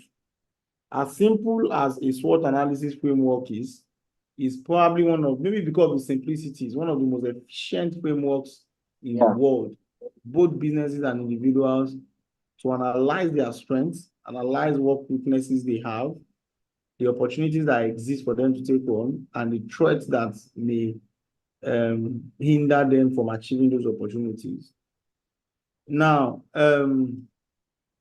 if you are able to sit down with your team, look yourselves in the face, and tell yourself the truth about what constitutes your weaknesses as an organization. When do you need money? When do you need to raise funds? What do you need to raise funds for? There are some good funds, there are some bad funds. How to identify what a bad investment is, how to avoid such, then how to know when it's time to take a pause. This whole idea of one way, wrong way, wrong way. You must not keep burning cash irresponsibly when you are not making commensurate money. Yeah. You need to, exactly. So you need to know when to forget cash burning and go back to defending your fundamentals, right? And the point where you tell yourself that bitter truth, it may be the determining factor between shutting down your business and surviving as an entity. I think that another very crucial thing is analyzing and knowing the nature of partnerships and when a partnership becomes toxic. A lot of businesses have raised money, they've done very well, they have clients, and the only reason why they fail is because they are in bed with the wrong type of partners. Many of us in this calls who are founders have walked that journey with either bad partners. Now, when I say partners, partners can be co-founders, can be technical partners, can be sales partners, sales partners who come to you with opportunities of sales, and those types of opportunities put you in serious trouble, or they push transactions your way that become very bad, and before you know it, you're in serious trouble. So I think that all of these pillars are very crucial. I can go ahead talking about theoretical strategic frameworks, but to be honest, I've done this over and over, and I know that it's never about a framework.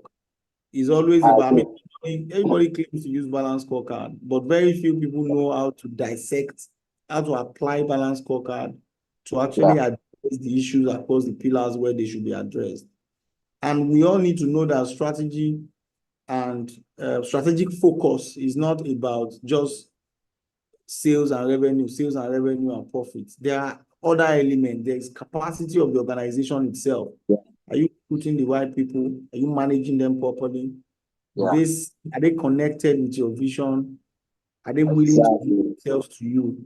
Those who are willing to give their business, how do you reward them? Those who are not willing, how do you exit them from the system so that they don't become pollutants in the system? Your processes. How do you tell yourself the hard cold truths about your processes? Are you running an efficient organization, right? Is the process by which you, and I think it's also important that we know that all of us on this call are not doing the same type of business. So it's very important in your own type of business, you know what process efficiency means to you, and you stop comparing yourself with other people. Success for you, your business, is not success for other organizations. There are entrepreneurs who are more driven, that even in the banking space, there are some banks, if you sit with their founders, they are a lot less aggressive about customer acquisition and wealth than other banks, right? And the example, GT, I can give several examples. GT, for example, is more profit-focused than growth-focused. Access Bank is more growth-focused and expansion-focused than GT. Sterling Bank is more social impact-focused, one customer-focused than everybody. So, and you sit with the CEO of GT, he's very clear about this. He said it at CNBC when they were asking him about them shutting down some branches in some countries while other banks are expanding and all of that. The man said, look, we're not interested in expansion. We're interested in following where the profit is. And we'll shut down where there's no profit, right? Even if we have 4 million customers. So as an organizer, so imagine him sitting down and comparing himself with UBA, because UBA is going all over the place. Do you understand my point? So as a business owner, it's very crucial that you know why you are in business, what you are in business for, what success means to you, how you want to achieve that success, what bad success means to you, and what good success means, right? And knowing what style or I don't like using the word framework too much. What framework, what style works best to dissect each of the elements of your business and how best you want to manage that business. Meanwhile, there's a significant difference in a product environment and a service environment. So if you're in a service environment, if you're in a service environment, it's important that a lot of these are conversations you are able to distill it and know which one does not necessarily directly apply, especially when we're discussing marketing and product management and all those things. So it's important that we factor in those differentials and you ask questions that speak to your nature of your business, and you're able to distill the differences in conversations and how it applies to your business. I hope that I've been able to answer your question. Thanks. You really did, and I really appreciate the nuances you brought into that conversation. So I'll emphasize a few things that Ayo Bankole mentioned, and Babatunde mentioned something around it earlier. If you're on this call and you are a CEO, you're a founder, one thing you must make compulsory for yourself this year is to understand accounting, at least at the basic minimum. I'm not saying become an accountant, but you must understand finance. You must understand cash flow. You must understand P&L. You must understand expense and income. These are very simple basics that crash most of the business. When you hear that many startups are dying and all that, a good number of them have this challenge. The CEO does not understand numbers enough. You understand how to raise money, but some do not understand how to manage, some of the things that Barton was saying the other time, delaying, your payouts and then negotiating your receivables. Many don't understand that. So if you're going to grow in 2024 or even beyond 2024, understanding finance is very, very, very critical. It's not just about raising capital. It's not just about getting loan. A good number of people that are taking loans are taking wrong amount of loan than what they need or less than what they, because they don't even understand how should I determine how much I should get as a loan, right? And very important things that, I mentioned, and I think I'll be doubling back on a number of them. But something also very important is this. He mentioned that businesses are different from each other. So this is where your coaching comes in. I personally believe a lot in business coaching. I believe in executive coaching. I believe in mentorship or paid coaching or whatever. Let there be people that can help you understand your business from each other. Pay for it if you have to do that. Even with, for marketing or wherever, for operations, let people be able to guide you. If you don't have advisory board, let there be coaches you can pay, or you can, if they are volunteering for you, good, that can help you to understand what exactly is your line of business. And I'm going to piggyback in on what he mentioned around people structure, and that will take me to the question with Naomi. Now, he talked about, the people you are working with as a critical pillar in growth, as a critical pillar of business operations. Now, how do you key your people to visions? Especially looking at right now, the economy is bad. People want to make more money. People want to jackpot. A lot of things are taking people away from the country. People are either hopping from one brand to the other. Now, you have been in the people operation for a while, for a long time. How do you think founders should manage their team, and how should they navigate, keying them into the vision of the organization to drive growth? I don't know if you can take that up, Naomi, if you can. Yes, I can. I can speak to that from several perspectives, actually. As an entrepreneur who is building products myself, I'm in the trenches. Also thinking about that for my businesses and the strategic business units within the organization. Also, as someone who has worked for a while in growth, helping people unpack the people, products, and related issues that prevent them from scaling sustainably. But here's the thing, right? The brand of entrepreneurship we practice in this part of the world is the equivalent of what I would call hustle. A lot of people finish school and then they look for jobs the first year, look for jobs the second year, and they say, you know what, I can just go to Okeari and buy Ankara and start selling. It doesn't make it bad, but it means that the constitution that is required for a business to thrive may not necessarily be the constitution of the person who is starting that business.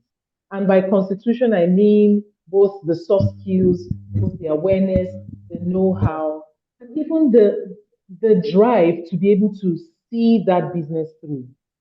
Ayo Bankole was talking about vision, and I really want to, it was one of the things that I penciled down that I really wanted to talk about. It is important for you to know your why, right? The terrain is tough, the kitchen is hot, entrepreneurship is not fancy. There was a time when, no, I don't want to report to anybody, or I want to do my own thing. It really was fancy at some point, like, I'm an entrepreneur. Right now, it's clear to everyone that we didn't really get the memo, right?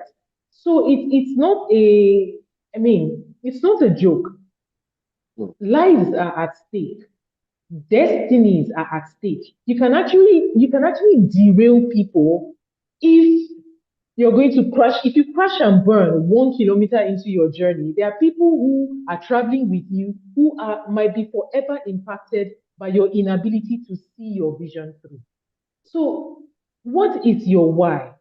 And honestly, I don't want to moralize anything by saying, okay, you need to be solving this universe denting problem. No, it can be as basic as anything, but you need to be clear. Is it to make money?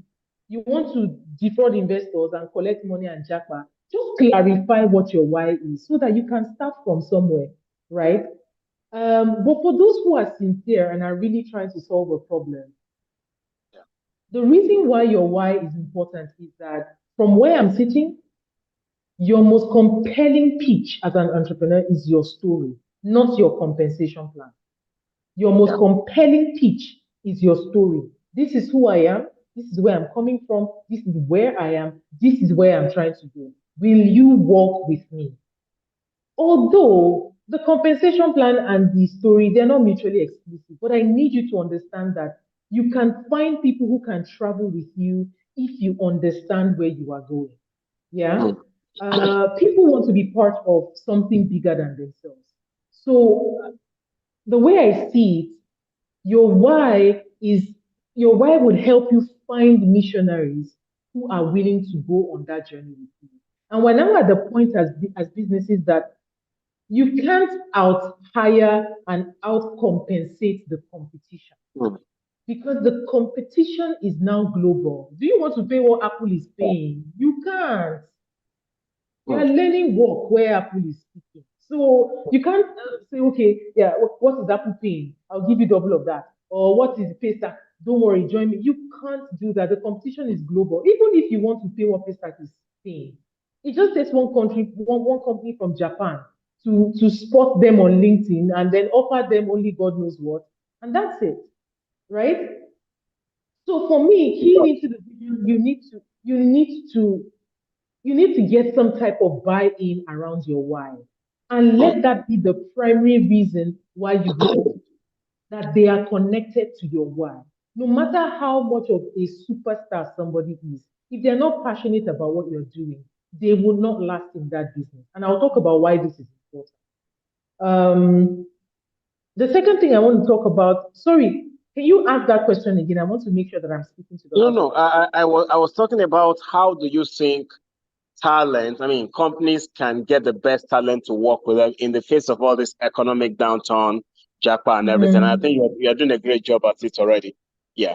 Okay, no problem. Get the best talent to work with you. Okay, so the first thing is your why. The second thing I want to talk about is collective prosperity. I don't even know if such a phrase exists, but that's how it came to me, right? The time to amass wealth off the back of others, it has passed. Where the CEO is flying business class and then the staff are earning 25,000 per quarter. That has passed. Anyone who believes in you and what you're about about enough to join your organization deserves a slice of the pie. Don't overthink it, right? Think about it like cross-selling and upselling versus customer acquisition from scratch.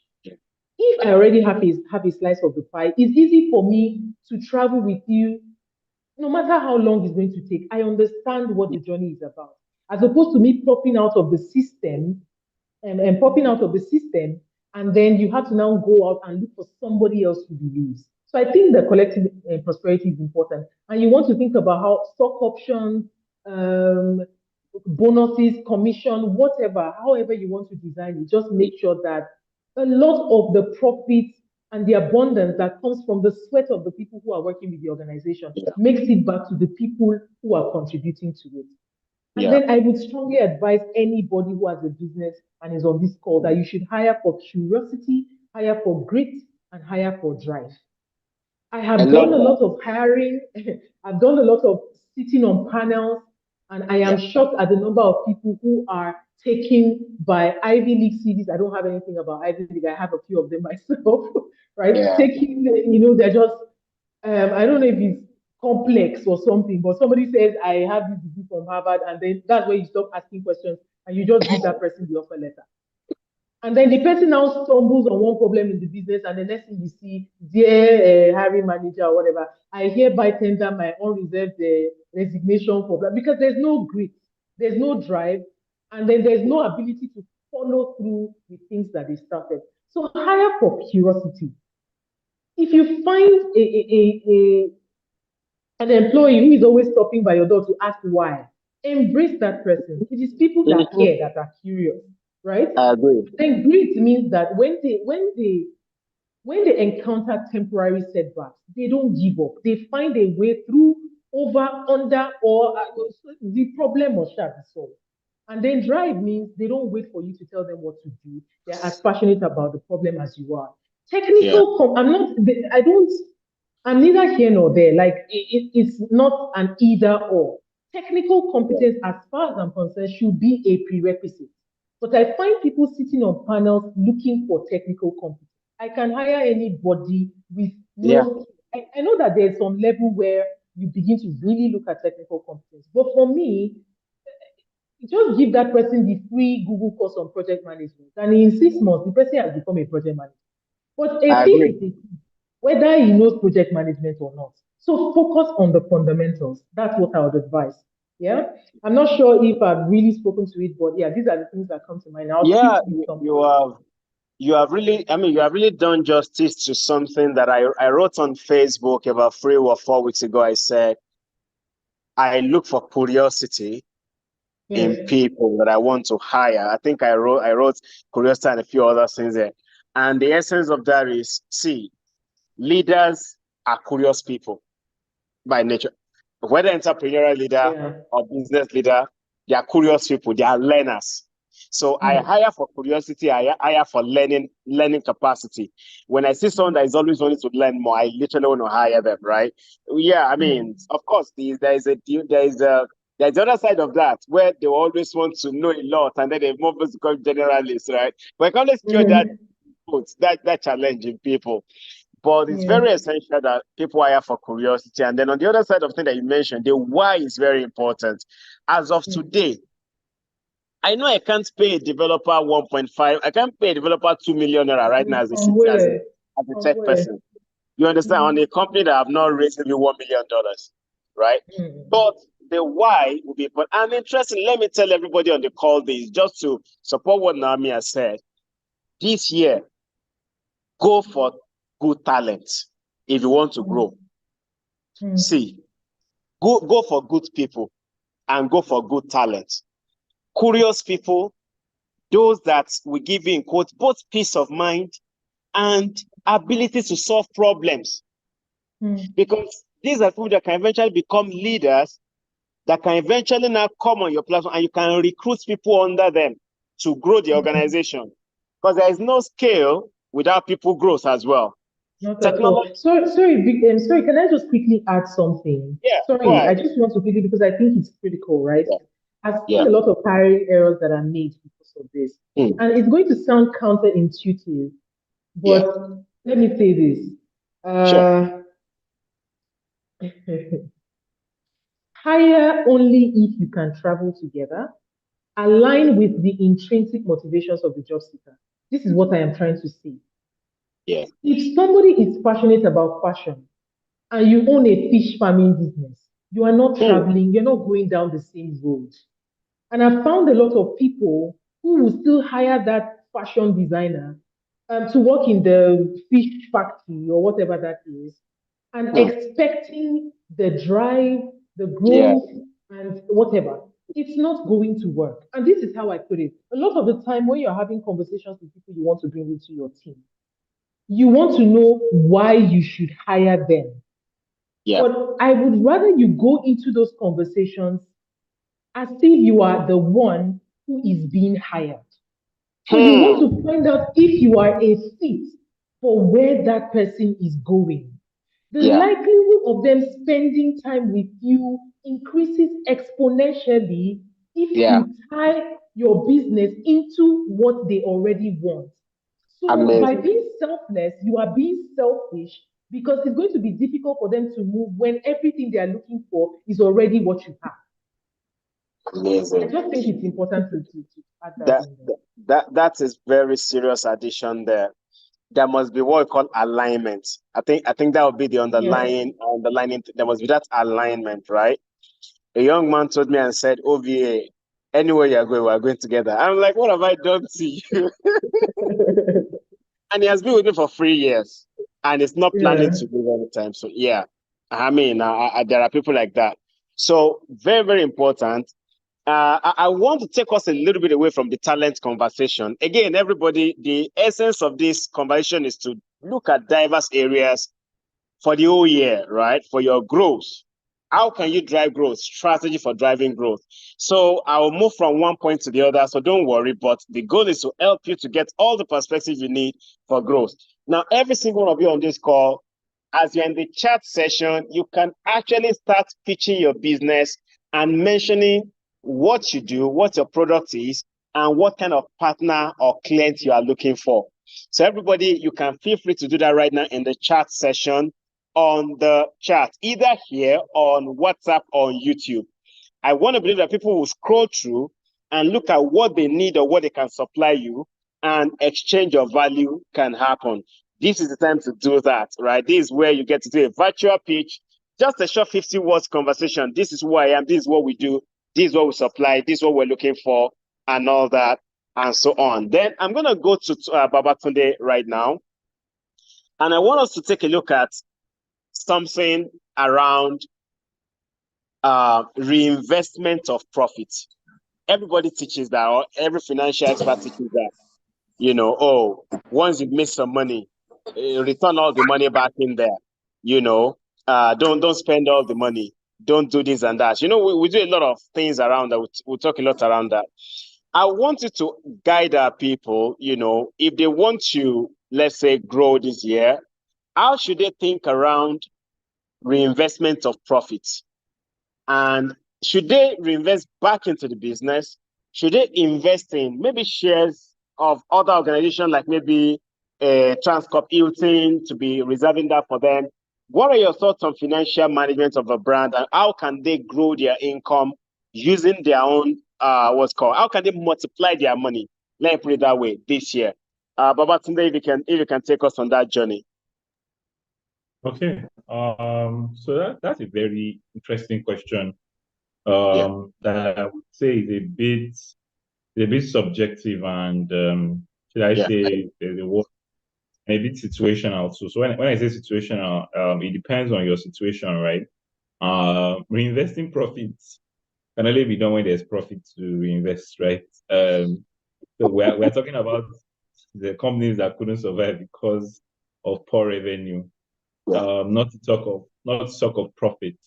So I think that if you are a business that is healthy enough to make profits, you have to look at the business 360 degrees in terms of if there are other strategic things that need to be done to move the business forward. Then I think it makes sense to invest. And I like the way Ayo Bankole said it for FMDQ, right?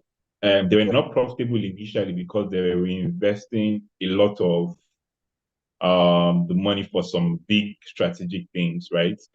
If, for example, your people are complaining that they're not being paid enough, but you're profitable, then that profit might disappear if the people generating it eventually leave.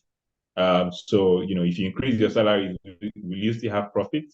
That's a question that you might want to ask yourself. And there are many companies that have done this, right? You look at places like Amazon were unprofitable for years because they were investing a lot into the business, and things came out of that. We saw Amazon Web Services and a whole lot of other good products, right? So I think it, depending on how robust and successful the business is, for most growing businesses, SMEs, and a lot of people, a lot of us actually on this call, there's typically how do I say, there are typically reasons to reinvest it in the business. And I think somebody even gave an example. If you look at dividends, a lot of Nigerian billionaires declare, they usually reinvest it back in their company, right? They buy more shares. So if you every end of the year or first quarter of the new year, you get dividends announcement, and a lot of time they are buying more shares in their business, right? So if those guys are doing it, then I mean that sort of gives you a hint of what we should be thinking about. Now, there's that argument to be made for, if the business still has a lot of strategic things to do, then that's a good reason to reinvest it. Now that's different. That's slightly different from things like liquidity management, or before we even go to liquidity management. If you are that stable, everything is very well, staff's paid well, you've done a lot of your strategic things that you want to do, and everything is soft, as they say, right? You can then begin to look at other things, like you said, other means of other passive income. And I mean, again, this is where financial education comes in, right? Because people have different views on what they invest in. Nigerians, we seem to be very, very big on real estate. So people like to buy houses immediately. People like to buy land. Again, I'm not saying that is right or wrong. I think the underlying principle behind buying land for a lot of people is so it doesn't depreciate, the value is appreciated, which is true, right? Again, the disadvantage for land is it's not easily convertible to cash when you need it, right? And if you are making a desperate sale, then you're likely to get a lower value than you ought to. So there's that. Then again, obviously, depending on how liquid you are, you don't want to leave, if you're that liquid, you don't want to leave excess cash in the bank not earning anything. You don't want to leave excess cash in the bank not earning anything. So again, not to get too technical, but if you don't need the cash for a while, the easiest thing you can do is a fixed deposit if you want to leave it in the same bank, but you want to be earning higher on it, right? And there are obviously things like treasury bills that can be bought as well, just to make sure that that money is earning something, as opposed to just idling away in the bank. Now, again, financial education comes in here, because if you're going to do a fixed deposit, or you can actually do T-bills, you want to make sure that the time you want to make that investment, you don't have short-term needs. You can't have T-bills as a company. You shouldn't have fixed deposit in the bank and you're not paid salary, or you are owing vendors, a lot of vendors, or things like that, right? So it also has to do with a lot of financial planning. So there are longer term investments, things that are more fixed, like real estate, bond. That is if you don't need any money in the short term. Again, it depends on your preference.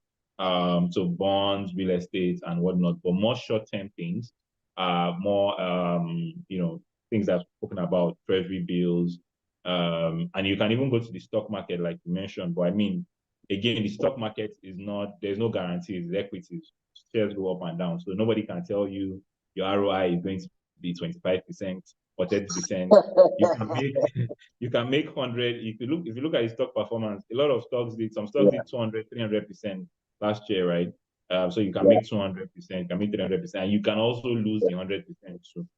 So that depends on your risk appetite. Again, it also depends on your risk appetite. So that's what I would say. I would say that for growing businesses, there's usually need to reinvest it in the business because you're not where you need to be. Obviously, you're taking care of your basic needs. You should put yourself on a good salary, by the way, so that you're not eyeing the total business profit. And then you can reinvest for longer term things. And as you get more comfortable, it becomes a question of, maybe two things to consider. Are you looking at the time horizon? Are you looking at long term or short term? Or are you also looking at your risk appetite?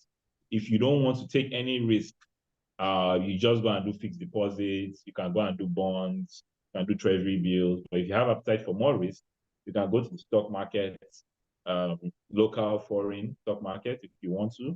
Or you can even invest, if you have that much liquidity, come and invest in other startups too, from people on this call, and also be an investor. And maybe they'll announce on Tech Cabal after you invest. So yeah, I think that's it. Wow, that was a serious masterclass that was delivered in a few minutes. And I asked that question because I believe that entrepreneurs should start being able to understand how to manage their money, both the one that they have within the business and the one that is excess, right? I mean, if you do more marketing and all that, you can always have excess. You may always have excess.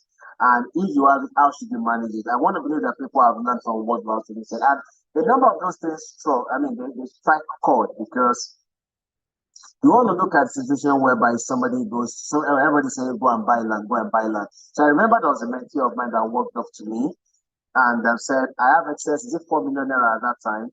And they were saying, I already bought land and I don't know what to do on the land. This is an entrepreneur that was a very, very amazing lady, but she has excess 4M. She has bought land already. She asked me, so what should I do on the land? I'm like, wait a minute, don't just put money on that land because if you ask people to do agriculture, you're not good at agriculture. You think can just fail and then all your money is done, right? And before you know it, you come back to square one of, I don't have enough cash and all that. So I remember asking her to work with them as it was called the stock markets and all that, look for the topmost performing stock and all that. And I said, join the group. I think I asked her to join FinTribe where they discuss these options. I know that you're not the only one that's making this decision alone. So you are, together looking at it. From analysis, for example, Transcorp did about, 1,000+%.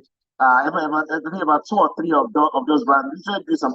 MTN is doing well. So you can start to block some percentage there while you are retaining some for cash. So that at the end of the day, you just don't go and carry on your 4 million naira excess cash and drop it to one company that says will give you 25% ROI. You are gone.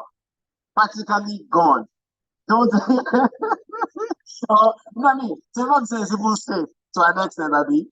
But so you promise 40, 60%, and then you carry on your company's excess cash. I think 25%, I still believe that banks do 22% interest rates and all that. So 25% is still reasonable. But 50%, 60%, even Tinubu cannot promise it. So, I'm still coming back to you, Robert, but thanks for that masterclass. Very, very amazing. And I want Ekundayo to help us with this, right? Now, you mentioned something very interesting the other time, which is going to help us carry and get some excess cash, have enough money, cash flow and everything, which is talking about guerrilla marketing. Now, whether it's guerrilla marketing or even any other kind of marketing, right? I would like you to help us work out a kind of, just assume that you are dealing with a certain product right now. I want to develop a funnel or a system, right, that people can adopt. I know that products are different from each other, right? But choose the products for us and give us an idea of how they can do it. Very solid marketing that can work. And you can go to the area of guerrilla marketing as well if that's something you want to go do a deep dive into. Thank you. Okay. Fantastic. So I'm going to see how I can. Okay. So let me take a simple product. So Okay. for example, there is an inventory-based product, there is a service-based product, there is non-inventory business. One example you can always run for yourself. Sorry, my daughter. No, don't worry. We're okay with that. We're okay. We're okay with that. Yeah. That's Okay. the screen. Okay, so the first thing you need to do is to understand what business are you into. You know, they've asked the why. Now, but when I say what business am I into really? Am I into a product business? Am I into manufacturing? Am I really? Because sometimes you're in a business and you don't know the exact business you're into. So, for I agree. example, that we're dealing with a particular client and we discovered that instead of her manufacturing, it was better for her to be selling. Yeah. So she was rather in the sales business because she was good at that than trying to manufacture, manage people in the factory and all of I that. agree. Sometimes you just, I mentioned that just understanding that SWOT analysis, it's a simple analysis you can do for any business, even for your life. Where am I Yeah. at this time? Once you can fix that, you're good. Now, once you do that as a business and you understand where you are, the journey you're about to go, who are your main clients? Who are the people who are going to buy off you? So once you figure out that one too, it's very, very important. Who is going to buy from me? Now, the next thing, what is the psychometrics of the person who is going to buy from me? How do they think? What is their behavior? What do they want? Now, these are simple questions that you ask in your question. It's like setting up strategy when you do your why, your where, and your and your what, and all of that. You figure that out.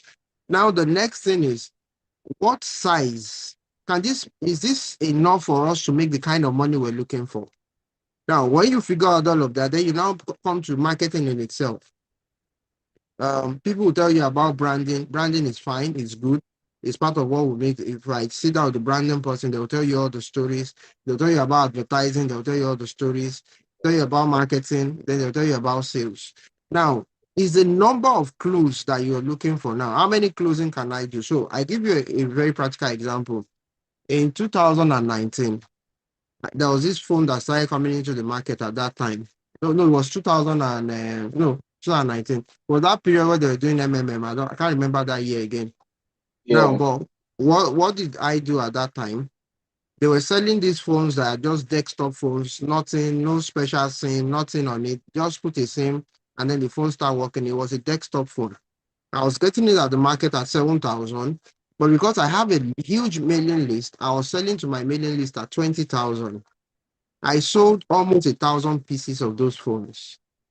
And what happens is that every time I had somebody to go and deliver, the guy would take 1.5 from me. So I started getting huge orders. Access Bank, even the account I have with Access Bank, it was open because of that phone. They bought Sound City, all of them. Everybody started making order. Dr. Mim, everybody. I started having huge order. And what were we selling with? You need to look for what was the pain point, especially when you have a product that will make people buy. What's their pain points? Pain points can be very relative and can be very different and can be very funny sometimes. So when I talk about pain points, I give you an instance that may be off tangent.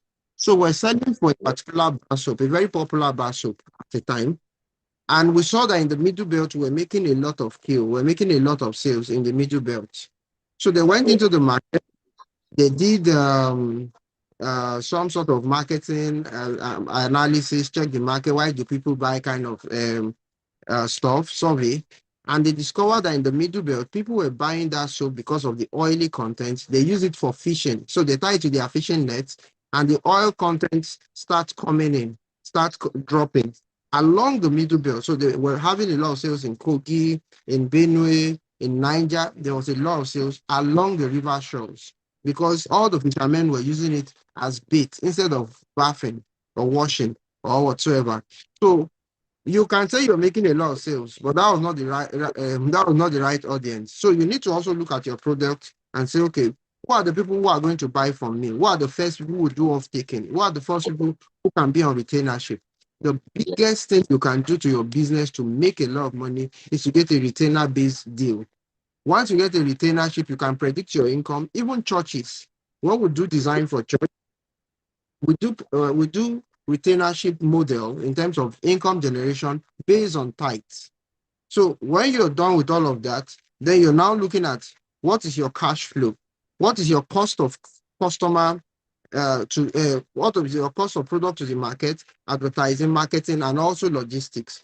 Then after that, you can take out your profits. Now, can I give out these sales to this cost to another client? So I hear somebody say I should mention name. Okay, maybe I should mention name of. Let me just use the brand as a case study. So at the time we drove David Wedge.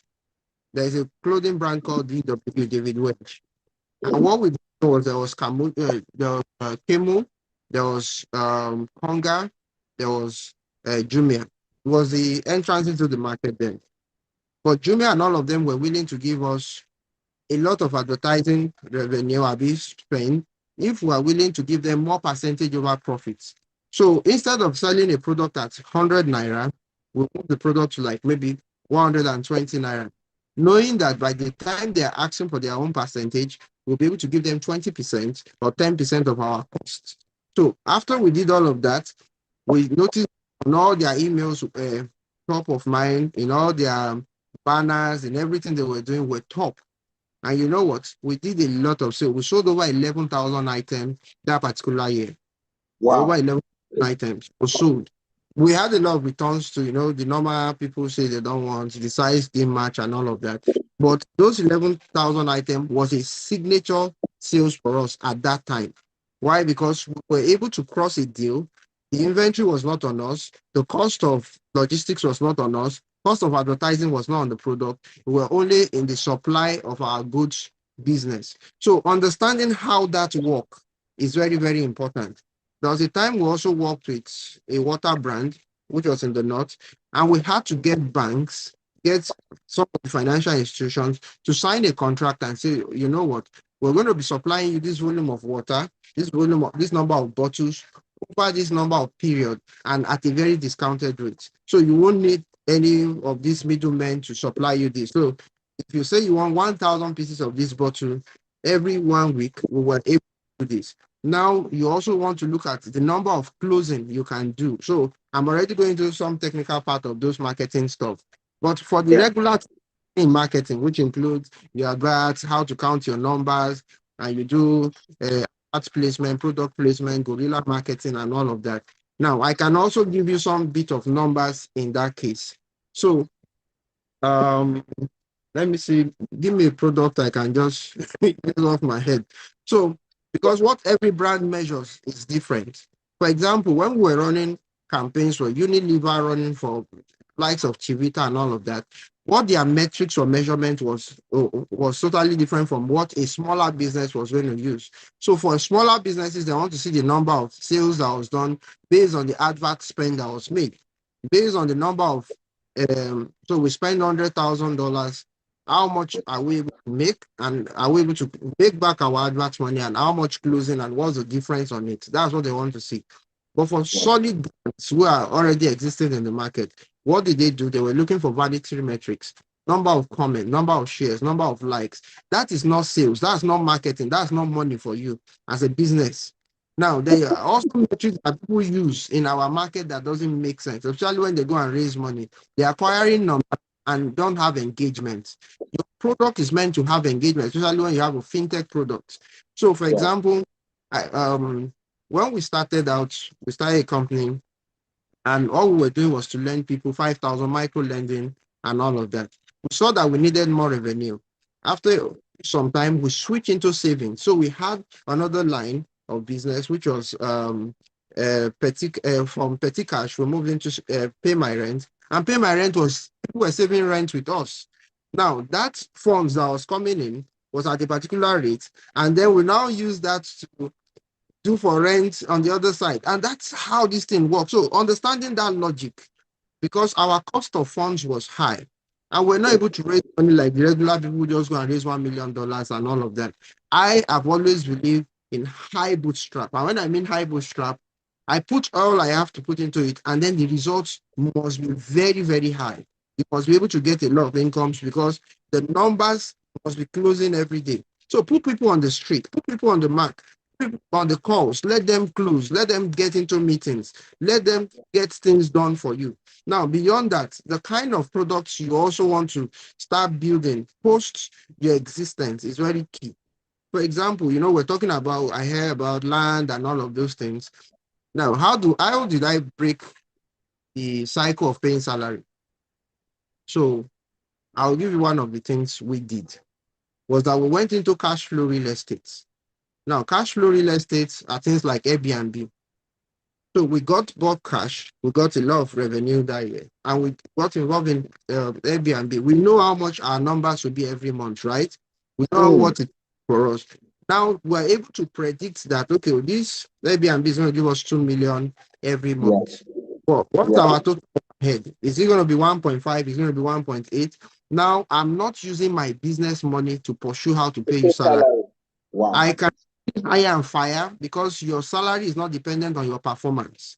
So we started metrics. So I'm just giving you examples based on certain numbers. And meanwhile, the Airbnb grew from 2 into 16.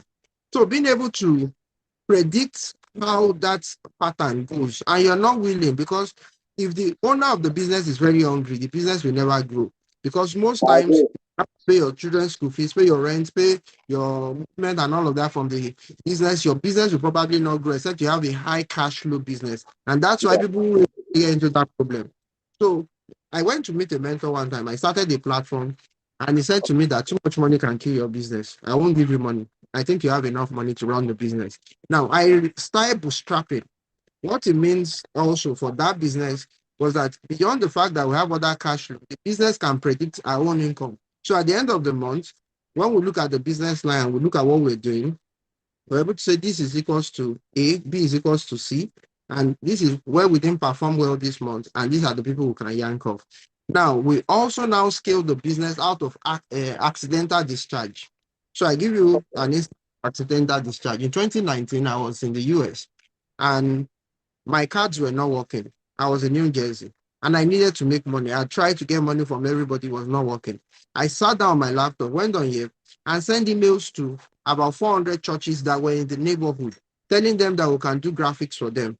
Now, that business that I started on my laptop that day, what happened was that within 1 week, I got $500 in 4 places, which made $2,000. That was the money I now used to elevate. I was traveling all around US then. But what happened was that out of the 400 plus churches, about 10 of them got back to us. 3 closed with us and said we should be providing their graphics for them monthly. So at the rate of about $500 and all of that, and some other things that now happened. What that now meant was that when I came back to the US to come and stay, literally I was going after churches that would give us the same kind of gig, give us $500, give us $10,000, give us $3,000 to manage your social media. Meanwhile, labor is cheaper in Nigeria and execution is done in Nigeria. And we have about 80 people doing that. So I can see my numbers. I can see that, okay, this X amount is paid in, this X amount is paid out, and this is the difference we are making. Now, understanding that basic maths is what an entrepreneur needs to do to scale. So how do I now do my customer acquisition? Now, who are the people you need to talk to? Who are the decision makers? How much are you investing into your customer acquisition? I give you an instance. Last December, we distributed about 26 goats and some other cows. Now, these are all lead generation tools. We're not doing the relationship. I will call people and I'll send you a goat. I'll call you, I'll send you a goat. I'll call you, I'll send you a goat. I'll call you, I'll send you a goat. It's for my because when I call you next, you're happy, we have relationship. I've given you a goat for Christmas, we have relationship. I didn't bribe you, I just watered the ground so that we can have a channel to have conversation. Most times those are marketing tools. They think banner. Doing banner, doing sweet graphics is marketing. No, that's not marketing.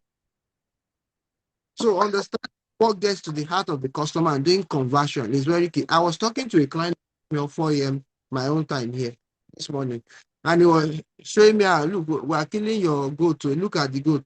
Meanwhile, I know what killing the goat means. That I even gave them ideas on what to do with the goat. But what it means is that over the next 6, 7 weeks, 9 weeks, we're going to be having conversations. We'll become friends. One have sent me, oh, how do we work around this sponsorship? So they have sponsorship that they want to approve for the year, and they want me to look at it. I'm going to take 20% of that sponsorship. So it's a strategy. You must understand what works for your business, how to do your customer acquisition, your customer lead generation, retaining those customer life cycle. How long is this client going to be with me? And if they move portfolio and they move to other organization, can they take you along? Those are very important part of the business, because our business, especially in Nigeria, works on personal referral than your banner that you put on the motor or Ozoba. But is the fact that I know salesman today and I call him and say, Baba, I need to help me run it. That is how business runs in Nigeria, and that relationship you need to build. So that's my See, it's great. I'm literally happy with this because when I talk about growth, when I teach, when I mentor people, when it comes to coaching session, and I ask them as founders, so how many relationships have you built this month? You hear some of them tell me, oh, I have been busy with products. Oh, I have been, and I just be like, Baba, sure, you know what they do like this? You are supposed to be on the forefront of building relationships for the business. And marketing is not just about, I was telling what's it called?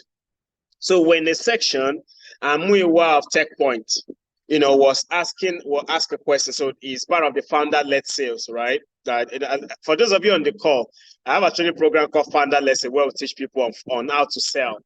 I know Muiwa was not asking that.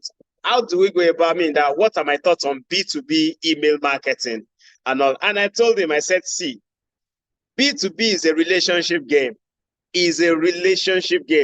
And even B2C, if you want to deal with HNIs, high network individuals, is a relationship game.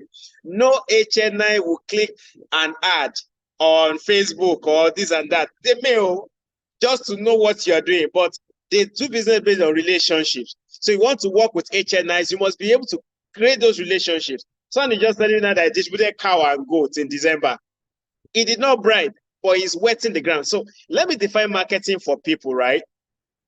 I would use 3 examples or 2 examples to define marketing for you if you're on the call, right? Number one, many of you when you wanted to get married, you did not just go to the lady in one day and went to tell her and say, hey, I like you, I want to marry you. And the person also said, I believe in you, let's go and wed tomorrow. No, many of you went there, you introduced yourself, say, my name is this and that. You started buying gifts for the person, bits by bits and all that. You started until one day, after like 6 months, 3 months, you proposed. The person said, I do. Marketing is basically you, let's say, opening all the bolts and nuts that they've used to tie relation, they've used to tie people in different area of their purse or their wallet. You literally unlock it bit by bit, right? And you bring it out. So it's just like you want to enter into a door and it's locked. You have to look for the key, but you have to take the key, select the key, put it inside the door and unlock it. That is marketing for you. You have to build those relationships. You don't just go and walk up somebody Sunday and propose and they answer you. The same thing, how can you ask somebody to bring money from their pockets the same day and just pay you for something? I know cold outreaches works and all that, right? The number 2 example is this. In Yoruba, they say something, right? That, or something like, if you want to walk on a wet ground in the middle of dust like this, what do? You pour water first of all so that the water can dampen the stuff. In a bad economy, people think of their pocket first. They think more logically. The only thing you can do to bring more money out is to pour water on the ground. Pour water on the ground. Open relationship, open conversations, meet people, chat people. My friends are here on this call. Dayoyen is an amazing person. Babatunde is an amazing person. Naomi is here. I have, in quotes, one way or the other, built relationships with them. I didn't pay them to come and do this. If I want to pay them, they'll carry the whole of my 1 year income from my company. They'll carry it away. But they're here to come and teach you guys for free because I have built relationship with them, right? That's the same thing that marketing entails. I will just maybe leave this point for now. And of course, you can come around. You can come to Founder Let's Say, come to our coaching program and all that to learn how to really build relationships, sell, community, and all that. But thank you so much, Dayo, for that. Very, very practical. Everybody here has been so practical today. Now, I'm going to ask one more question from somebody before we start, what's it called now, moving, before we start allowing one or two questions from the audience, right, directly. And I'm going to be asking Ayo this question. I'll ask two questions, actually. I'll ask one from Ayo and one from Naomi. Ayo, when it comes to we've talked about a lot of things now. We've dealt with a number of conversations. We've looked at it, and we're seeing that there's possibility for growth and all that. What would you say that people should, what would you say that they should be focusing on the most when they think of growth? Now, is it customer? Is it number of employees? Is it number of branches? I know you've mentioned it before, but I want you to go for it at the point of let's assume these are SMEs. How would you advise them to go about, how would you advise them to go about measuring and tracking growth? How should they track growth? I would like you to take that question for me, Ayo. How should they track growth? How should they even measure it? Are there criteria to think about when not to measure? Because that's on this platform, right? I was telling a team yesterday that what you don't track, you can't measure. What you can't measure, you can't grow. And everybody on this call, you need to realize that what you don't track, you can't measure. And what you don't measure, you can't grow it. So Ayo Bankole, how should people walk around tracking growth, measuring growth, and what should they be focusing on in terms of maybe KPIs and all that? You can just generalize, maybe as objective as possible. Thank you.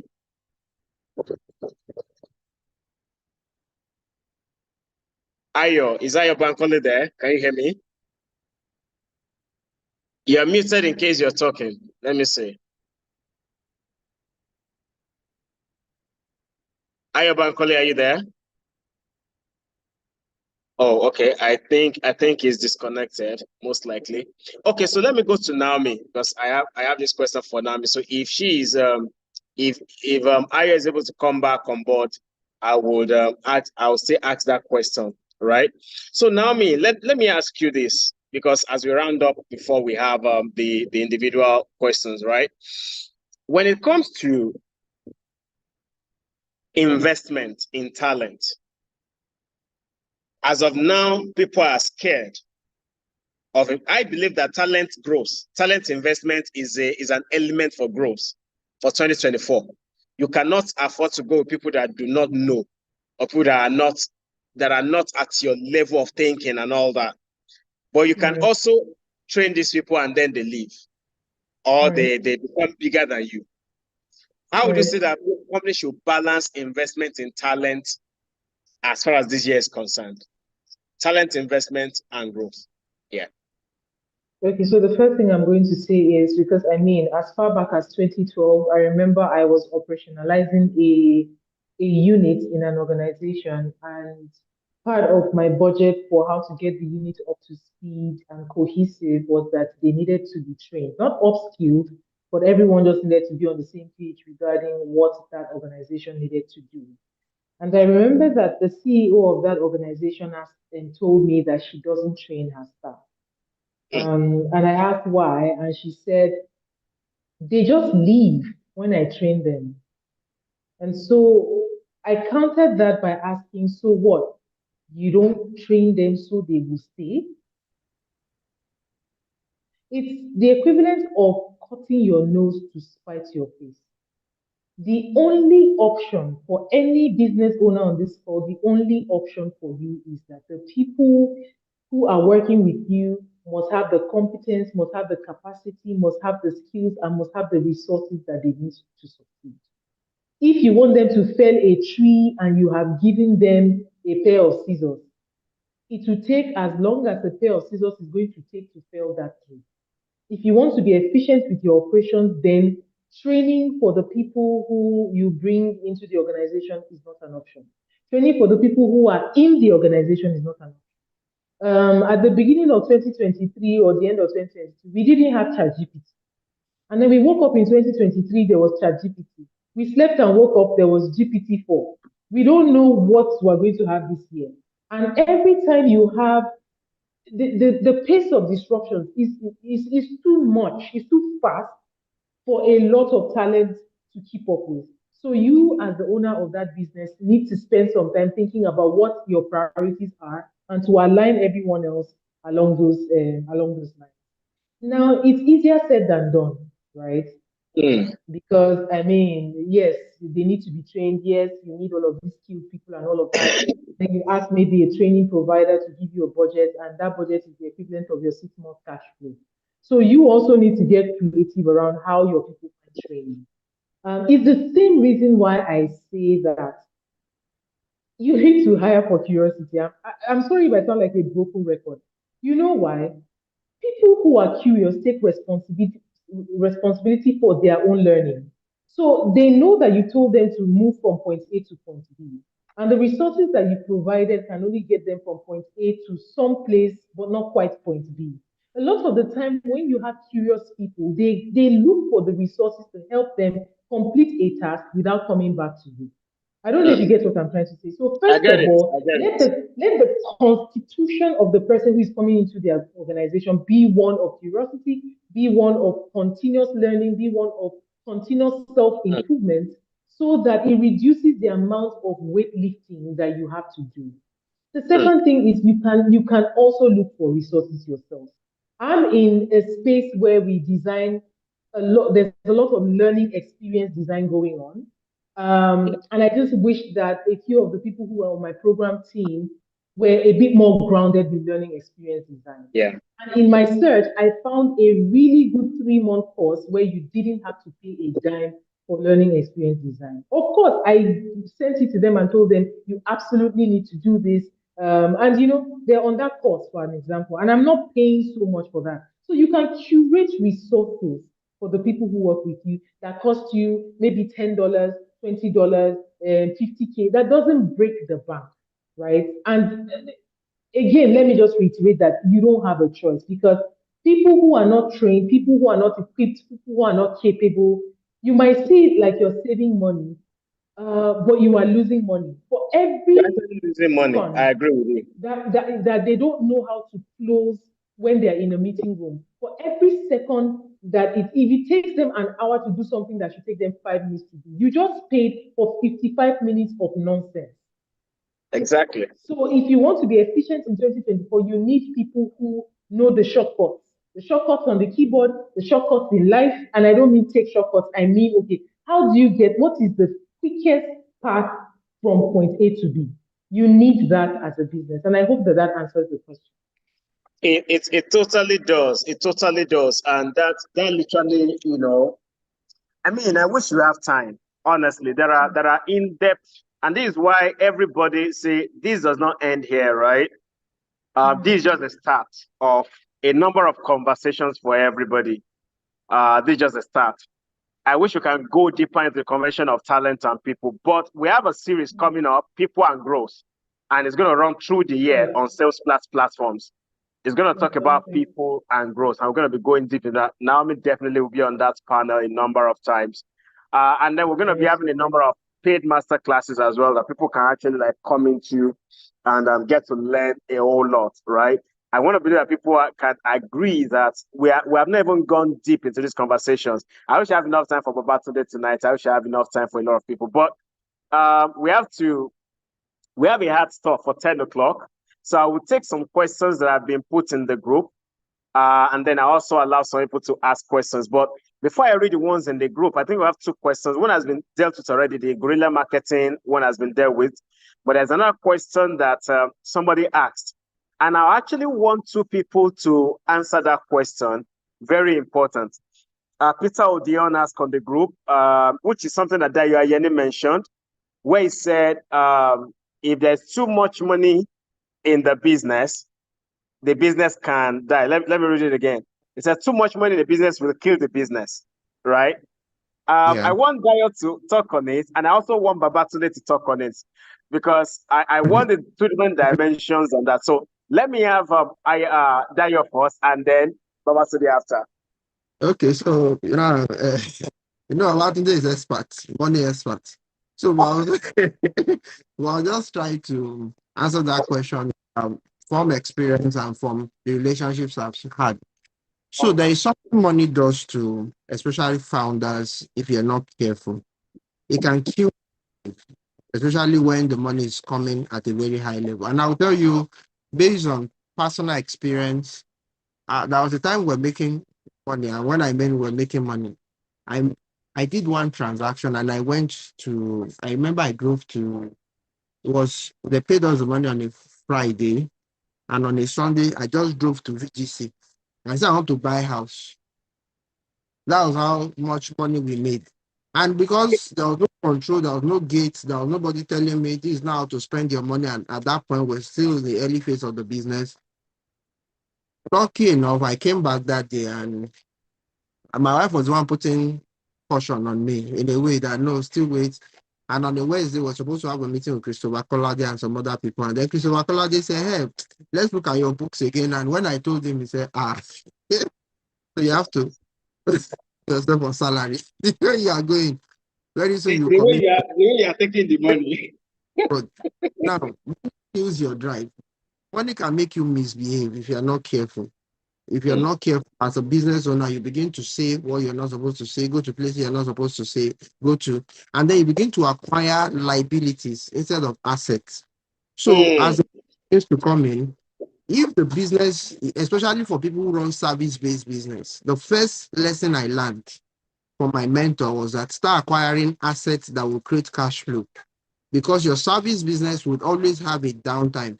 You're not a retail like gala that is being consumed every day. The client that seems to be very excited with you today will find a new bride tomorrow. There are new people who develop new training models. I remember when I used to do training for 50K in 2013, and I will have batch 1, 2, 3, 4, 5, and batch 6 that people will sign up for, because that was a height of what we're doing at that time. Social media, email marketing, those were people we pay. I literally was doing back to back everywhere. I was everywhere. But what was that a lot of people now come into that space and then it's democratized. We need to move to the next. Am I going to kill my business? Am I going to consume all that we had made? The idea is working like Joseph, being able to save out of your first 7 years of fattening to survive the other years when those things will not be available. You will not have the strength that you have now forever. You will not have the ability, the network that you have now forever. Some of them will leave the positions that they are now, and there will be a Joseph, I'll be a Pharaoh that did not know Joseph. It's not everybody you have opportunity to meet. So, for example, my 5 years of working with like an HNI like Dangote, I manage Dangote's account personally himself. I was managing the guy like egg, but later I just got that once I started having clients that were like him, I wasn't too afraid of losing, because it became an 80-20 rule.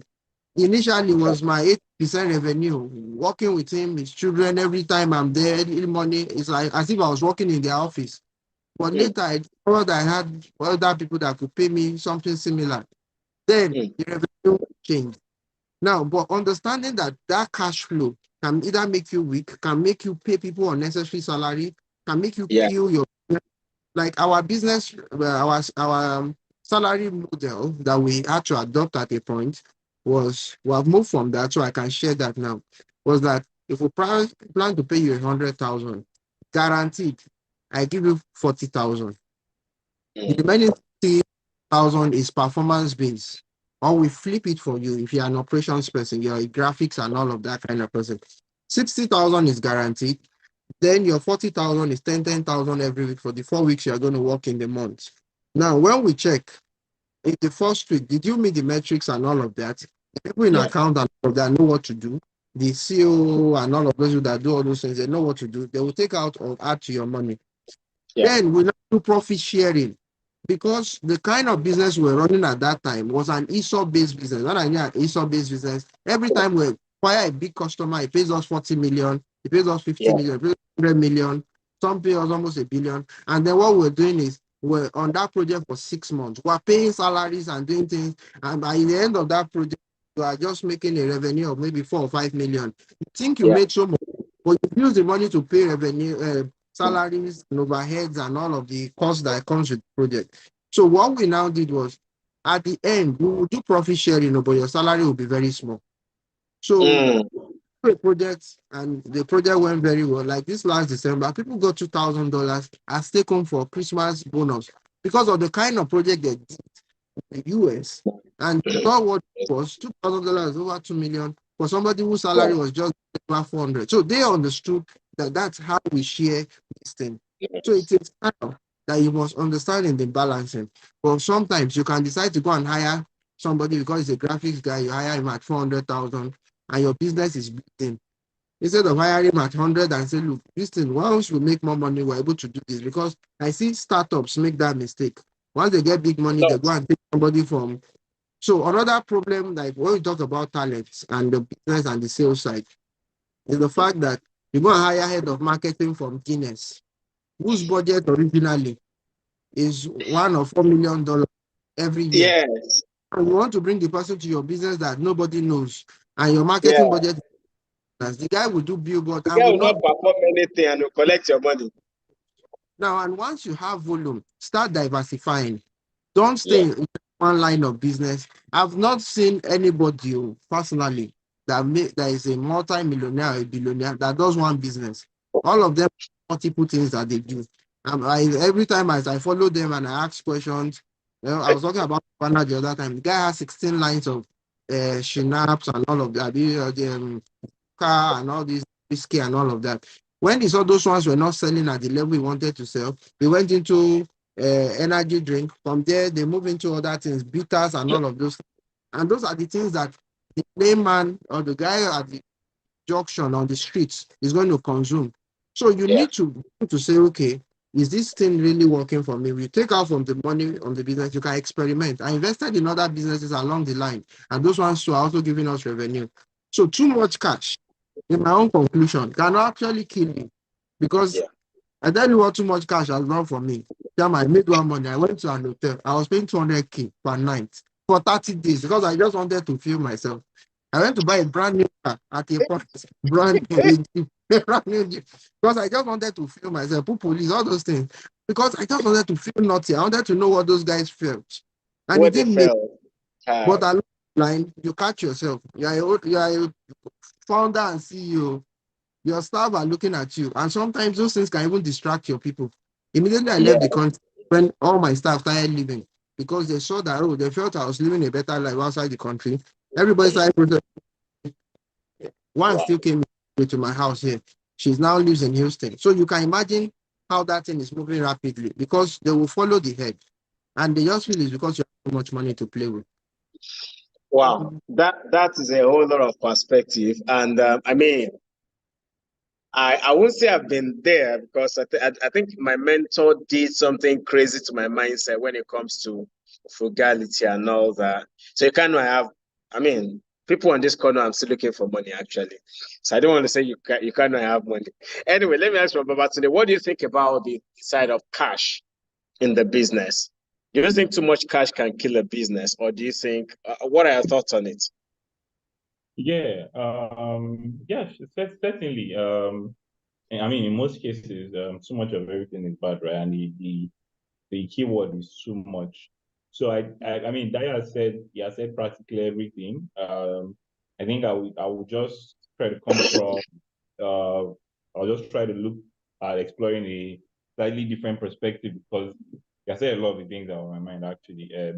Usually, cash is from a source that sometimes has a cost, right?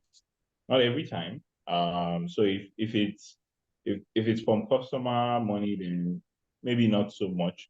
But sometimes that cash might be debt, that cash might be equity. For debt, you're supposed to give somebody interest.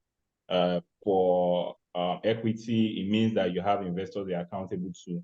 And before investors give you that money, they expect you to spend it on specific things, maybe hiring people, doing marketing.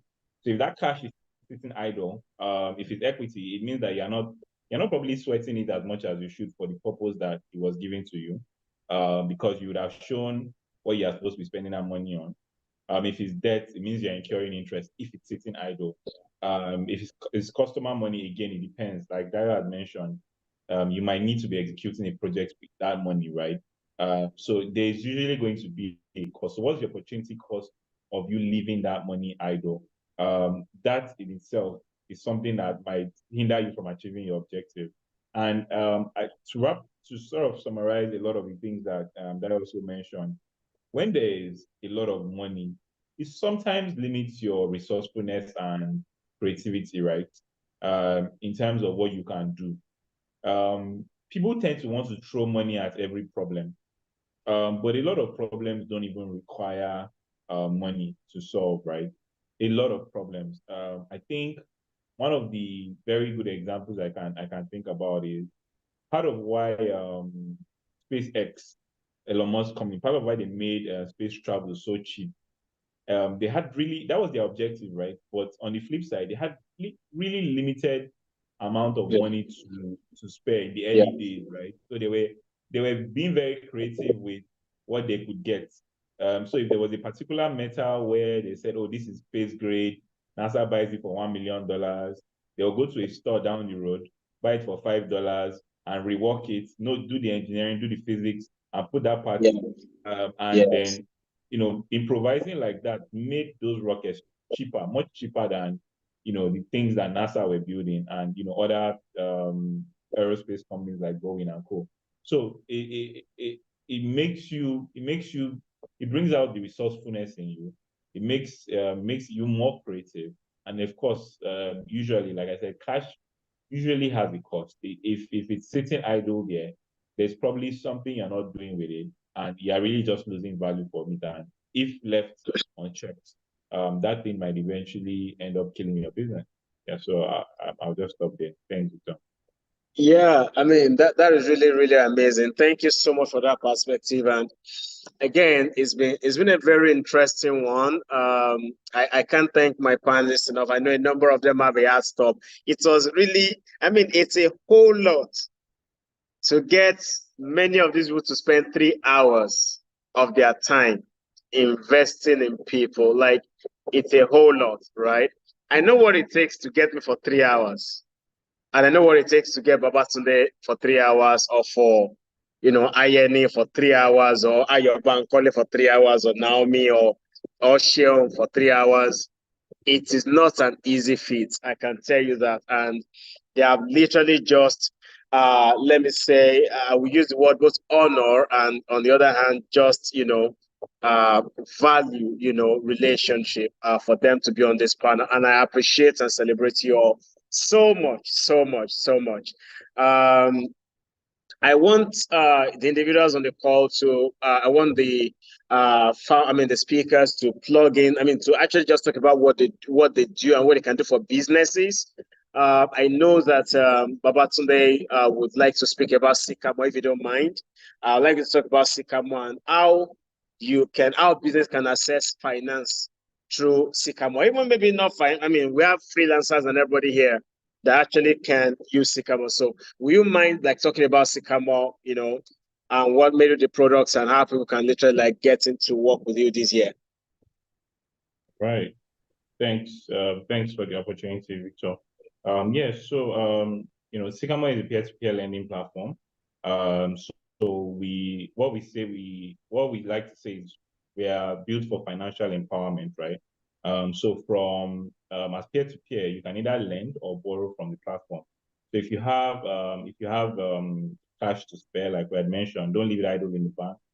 You can bring it on the platform. The website is www.sycamore.ng, and we also have apps on Play Store and on the App Store as well. So you could lend your extra cash. We have very competitive rates.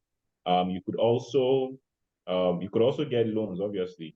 And those loans are for people in businesses and individuals, even in paid employment. You get up to a 12-month loan. We used to give loans up to 5 million before, but now we've extended that to 10 million. So every obligor can get up to 10 million as well, as long as you meet the requirements. As long as you meet the requirements for accessing the loan. And like, we've said severally, it's really more about your cash flow than about the collateral, the kind of business you've done. So it's not for people that are just starting now. You should have been in business for at least 6 months, because as we've said several times, debt's supposed to help you accelerate. And on our mobile app, you can also do several things. It operates as a wallet. We partner with some banks. So you could open up a Wema virtual account on the platform and use it as an account. And the good thing is that you get interest on that account daily. You could open a Wema account, a Providus account, and you could also buy bills and airtime. And we also have a very cool product called Loan Friends. Essentially allows you to lend and borrow from your friends and gives you a high probability of getting your money back. So yeah, please check us out, www.sycamore.ng. And you could also, follow me personally across major social media platforms. I like to share every now and then. Hopefully I'm making sense. All right. Thank you very much. Yeah, thank you so much for that. I mean, I know Sycamore has maybe just in case you don't know, Sycamore did over, I think about, is it $14 million or in loans this last year, right? Yeah. Yeah. So if you need a lot of financing for your business and all that, Sycamore is SYCAMORE. You can see it on the background of Babatunde right there on his background. I think the person that asked actually got the spelling right. Yes, you actually got the spelling right, actually. Right? Yeah, I mean, Sycamore as an amazing brand. Really doing a very great job. So reach out to them and all that. I don't know. Is Ayo Bankole back? Are you here? I would have wanted to talk about Feder Gap. Are you on the call, Ayo Bankole? Ayo Bankole. Okay. Okay, I think he's not on the call. So Akundayo, I know that you have some training programs, if I'm right. Is there anything you want to share with the people that they can want to key into based on what you do? So me now, I'm coming for Sycamore. I'll come and collect money from the guy. Don't worry. I was expecting the guy is owing me money now. Based on I hear that he's giving Yeah.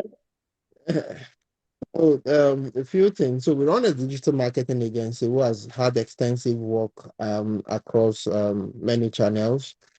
That is one. And then we do reputation management and control. So what people see, think, or feel about a brand, we handle that. And then we can also go the other way around if you want us to go negative. So that's another side to it, but it's not something unpopularized. So we also then train and hire. And when I mean train, we train to match people to international jobs. So the fact that you understand digital or you do marketing or something is not sufficient for us because of the global requirements. So we're able to train you to meet those kind of roles, and then we match you to those jobs. Then the non-profit side, which is part of why I come to Sycamore. So from beginning of this year now, most of the organizations that are speaking here, Financial Reporting Council has made it compulsory now that you must do impact report, which is sustainability report, as part of your financial report for the year. So the implementation of those kind of reports are the things we now do. So we implement skill acquisition, impact programs for UNDP, LSCTF, GIZ, those guys. We have most of their trainings and make sure people get opportunities. So I can point to people head of digital in many organizations that we have trained. They came literally from a zero startup point till where they're able to now rise to becoming head of brands in major brands like Yvonne HMO. I can keep mentioning names. So we do those kind of trainings, and then we also do impact implementation for CSR, for sustainability. We're the one doing it for a couple of brands, Access Bank, like that. So we're there. So that's summary of what I do. But I have a lot. That is something of what I do. Just to say that I have known INA Akundayo for quite a long time, both from afar and then closely, and one of the topmost OGs in the marketing space in the country, right? Relatively has gotten results for major brands. So his trainings are thorough and very, very amazing. So if you're interested in even like getting to know about marketing and all that, or you have people that want to learn, and of course these are not just all these Google digital skills that they go somewhere and then go and learn Google. No, these are thorough, in-depth, knowledge. So please, if you want to reach out to Dayo, reach out to me directly, and then you can also reach out to him on Facebook and LinkedIn. He's Max, I think he's very active on Facebook, active on LinkedIn. Uncle Today as well. Sikamo is active on LinkedIn, active on Facebook, active on Twitter. In fact, Uncle Today is active on Thread. That many of us have forgotten. So all of you can reach out to them, follow them online and all that. I wanted Naomi to talk about what it does as well, but either way, I think she had to drop off. But Naomi does a lot in people management, people growth, HR, human resource development. So follow Naomi Lucas on LinkedIn and on Facebook as well. And then of course, Ayo Bamikole is a strategy consultant, but he also is the founder of Fedaga. So if you're the one that has invoice, you want to finance your invoice, you want to finance, maybe somebody says supply me 3 million units or 300,000 units of this. I don't have the capital to do it. They do invoice financing. They do trade financing for you, right? So reach out to Ayobami Kole, get financing from Fedaga for pro financing, for contract financing and all that, right? And for Sheung Ali, she's the founder of Fairs Logistics, Fairs Delivery Co. Fairs is one of the best delivery brands you can see in Nigeria right now, and I say it over and over again. Okay, so Fedaga is I hope I'll get it right. F-E-D, I'm coming, F-E-D-H. Yeah, Fedaga, I got it. So that's Fedaga. You can easily find them. They have Fedaga, they have FedaPay and all that, FedaCash and all that. So that's Fedaga. You can find them anywhere online. They do amazing numbers as well. For Sheung Ali, they run Fairs, right? Reach out to Sheung for Fairs Logistics. They have one of the best infrastructure across the country right now that is working. I'm not saying those that have assets not, but that is working. They have some of the best, and that's a good one. So lastly, of course, Victor Olatunde is my name. A lot of you may know me. Some of you may be missing for the first time, but what we do is at SalesPlat, where organizations grow, and we only provide them three things. We provide them talent. So if you're looking for head of sales, head of marketing, even junior executives, come to SalesPlat. But we give them talent, trainings, right? We give trainings on sales, trainings on growth, customer success, and all that. We have some of the best trainings. You can imagine the quality of content you have tonight. That's the kind of quality that we offer there at SalesPlat. So if you have a strategy here, you want to train, you want to come around to get knowledge and all that, come. And if you're a founder there, you have a problem, right? You have a problem of driving growth. You don't know how to drive your sales. We have a program right now that is founder-led sales, right? Where we teach you as a founder how to sell, how to manage your sales team, how to grow your team, how to work around your outreaches, how to structure your sales funnel and all that. It's a 4 weeks coaching program, and it is very cheap for now. It's 98,250 for now. By February, March, I think it's going to be 120,000 back again. It's very cheap. Dayo knows that such a thing should not be even that cheap, right? So it's very cheap, but you can reach out to come on board of founder-led sales, right? As a program. So as a founder, as a sales lead, you learn how to sell, how to build your business growth, how to drive it. And we're going to coach you for 4 whole weeks. Interestingly, you have me there personally on that program. So that's going to be an amazing one and so on. So that's all for tonight. We've done about 3 hours of plan to do. Reach out to SalesPlat for founder-led sales. You can chat many if you want to enroll on the sales program. For those of you in the WhatsApp group, we'll drop the information there. Right, this batch starts January 26. January 26 is for this batch. It starts in January 26, so you can come in there. You can chat Manny up. Let me put Manny's contact out there. Let's see. Manny. Where's Manny's contact? So Manny is gonna drop it on the group for you, I guess. So get on board of the program. It is very, very amazing. It's also a way for you to get across to me directly, right? Because you get to interact with me a lot on that coaching program. I teach it directly by myself. So come on board. Don't miss out on this particular edition. But more importantly, I'm happy that you have gotten a lot of knowledge. You've got a lot of knowledge as far as growth this year is concerned. I know there is a lot of things to unpack. The link to the training is going to be on the group. And we're still going to send it via email to everybody. The YouTube replay will be sent to everybody via mail. We had close to 500 people register for this event. We had about 180 something that attended this event, both on YouTube and on Facebook. And on Zoom. And I think we've done an amazing job to ensure that we get everybody to be fully carried along. So you can listen and watch this over and over again, right? And you're gonna be in good hands. So I'm dropping Manny's contacts on the group on the chat right now for sales program. Let me put it there, program, so they can do that. Okay, so contact Manny for the sales program. All right, everyone, it's been an amazing time with you. We're gonna have replay of this on YouTube, and we're gonna have another edition of this in February, but it may not be this elaborate. It's gonna be for selected groups. So ensure you follow us online to ensure that you know when it is time. Thank you so much, Dayo. Thank you so much, Ayo Bankole. Thank you so much, Sunday. I can't thank you guys enough. I really appreciate you for the honor, for the time. It's the beginning of the year. I'm happy we're gonna do amazing things together before, to the end of the year. So thank you. Everyone say thank you to the panelists right in the chat session. Thank you. Tell them thank you. We appreciate it. So do have a lovely night and an amazing year, everyone. Bye for now. Bye.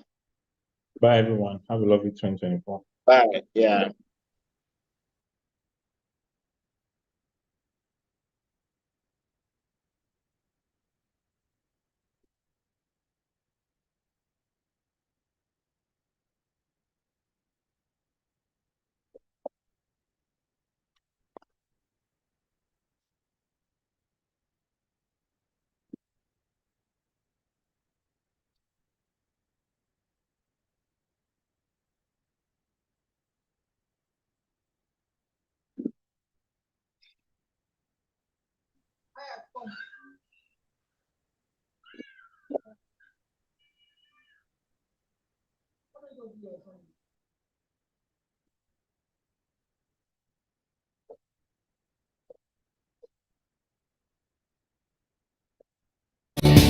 Stand up for the champions, stand up.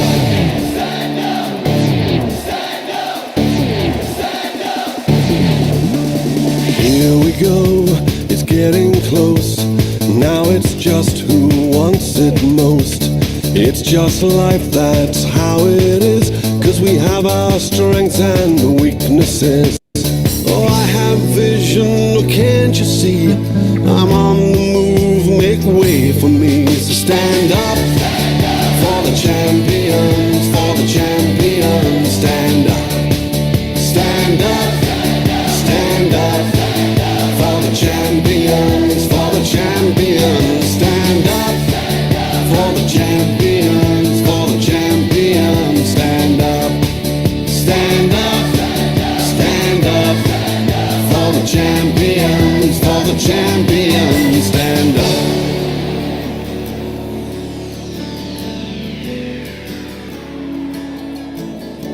And when I fall down, I have to pick myself back up. And when I fall down, I have to pick myself back up. And when I fall down, I have to pick myself back up. And when I fall down, I have to pick myself up. Stand up for the champions, for the champions. Stand up, stand up. For the champions, for the champions. Stand up, stand up.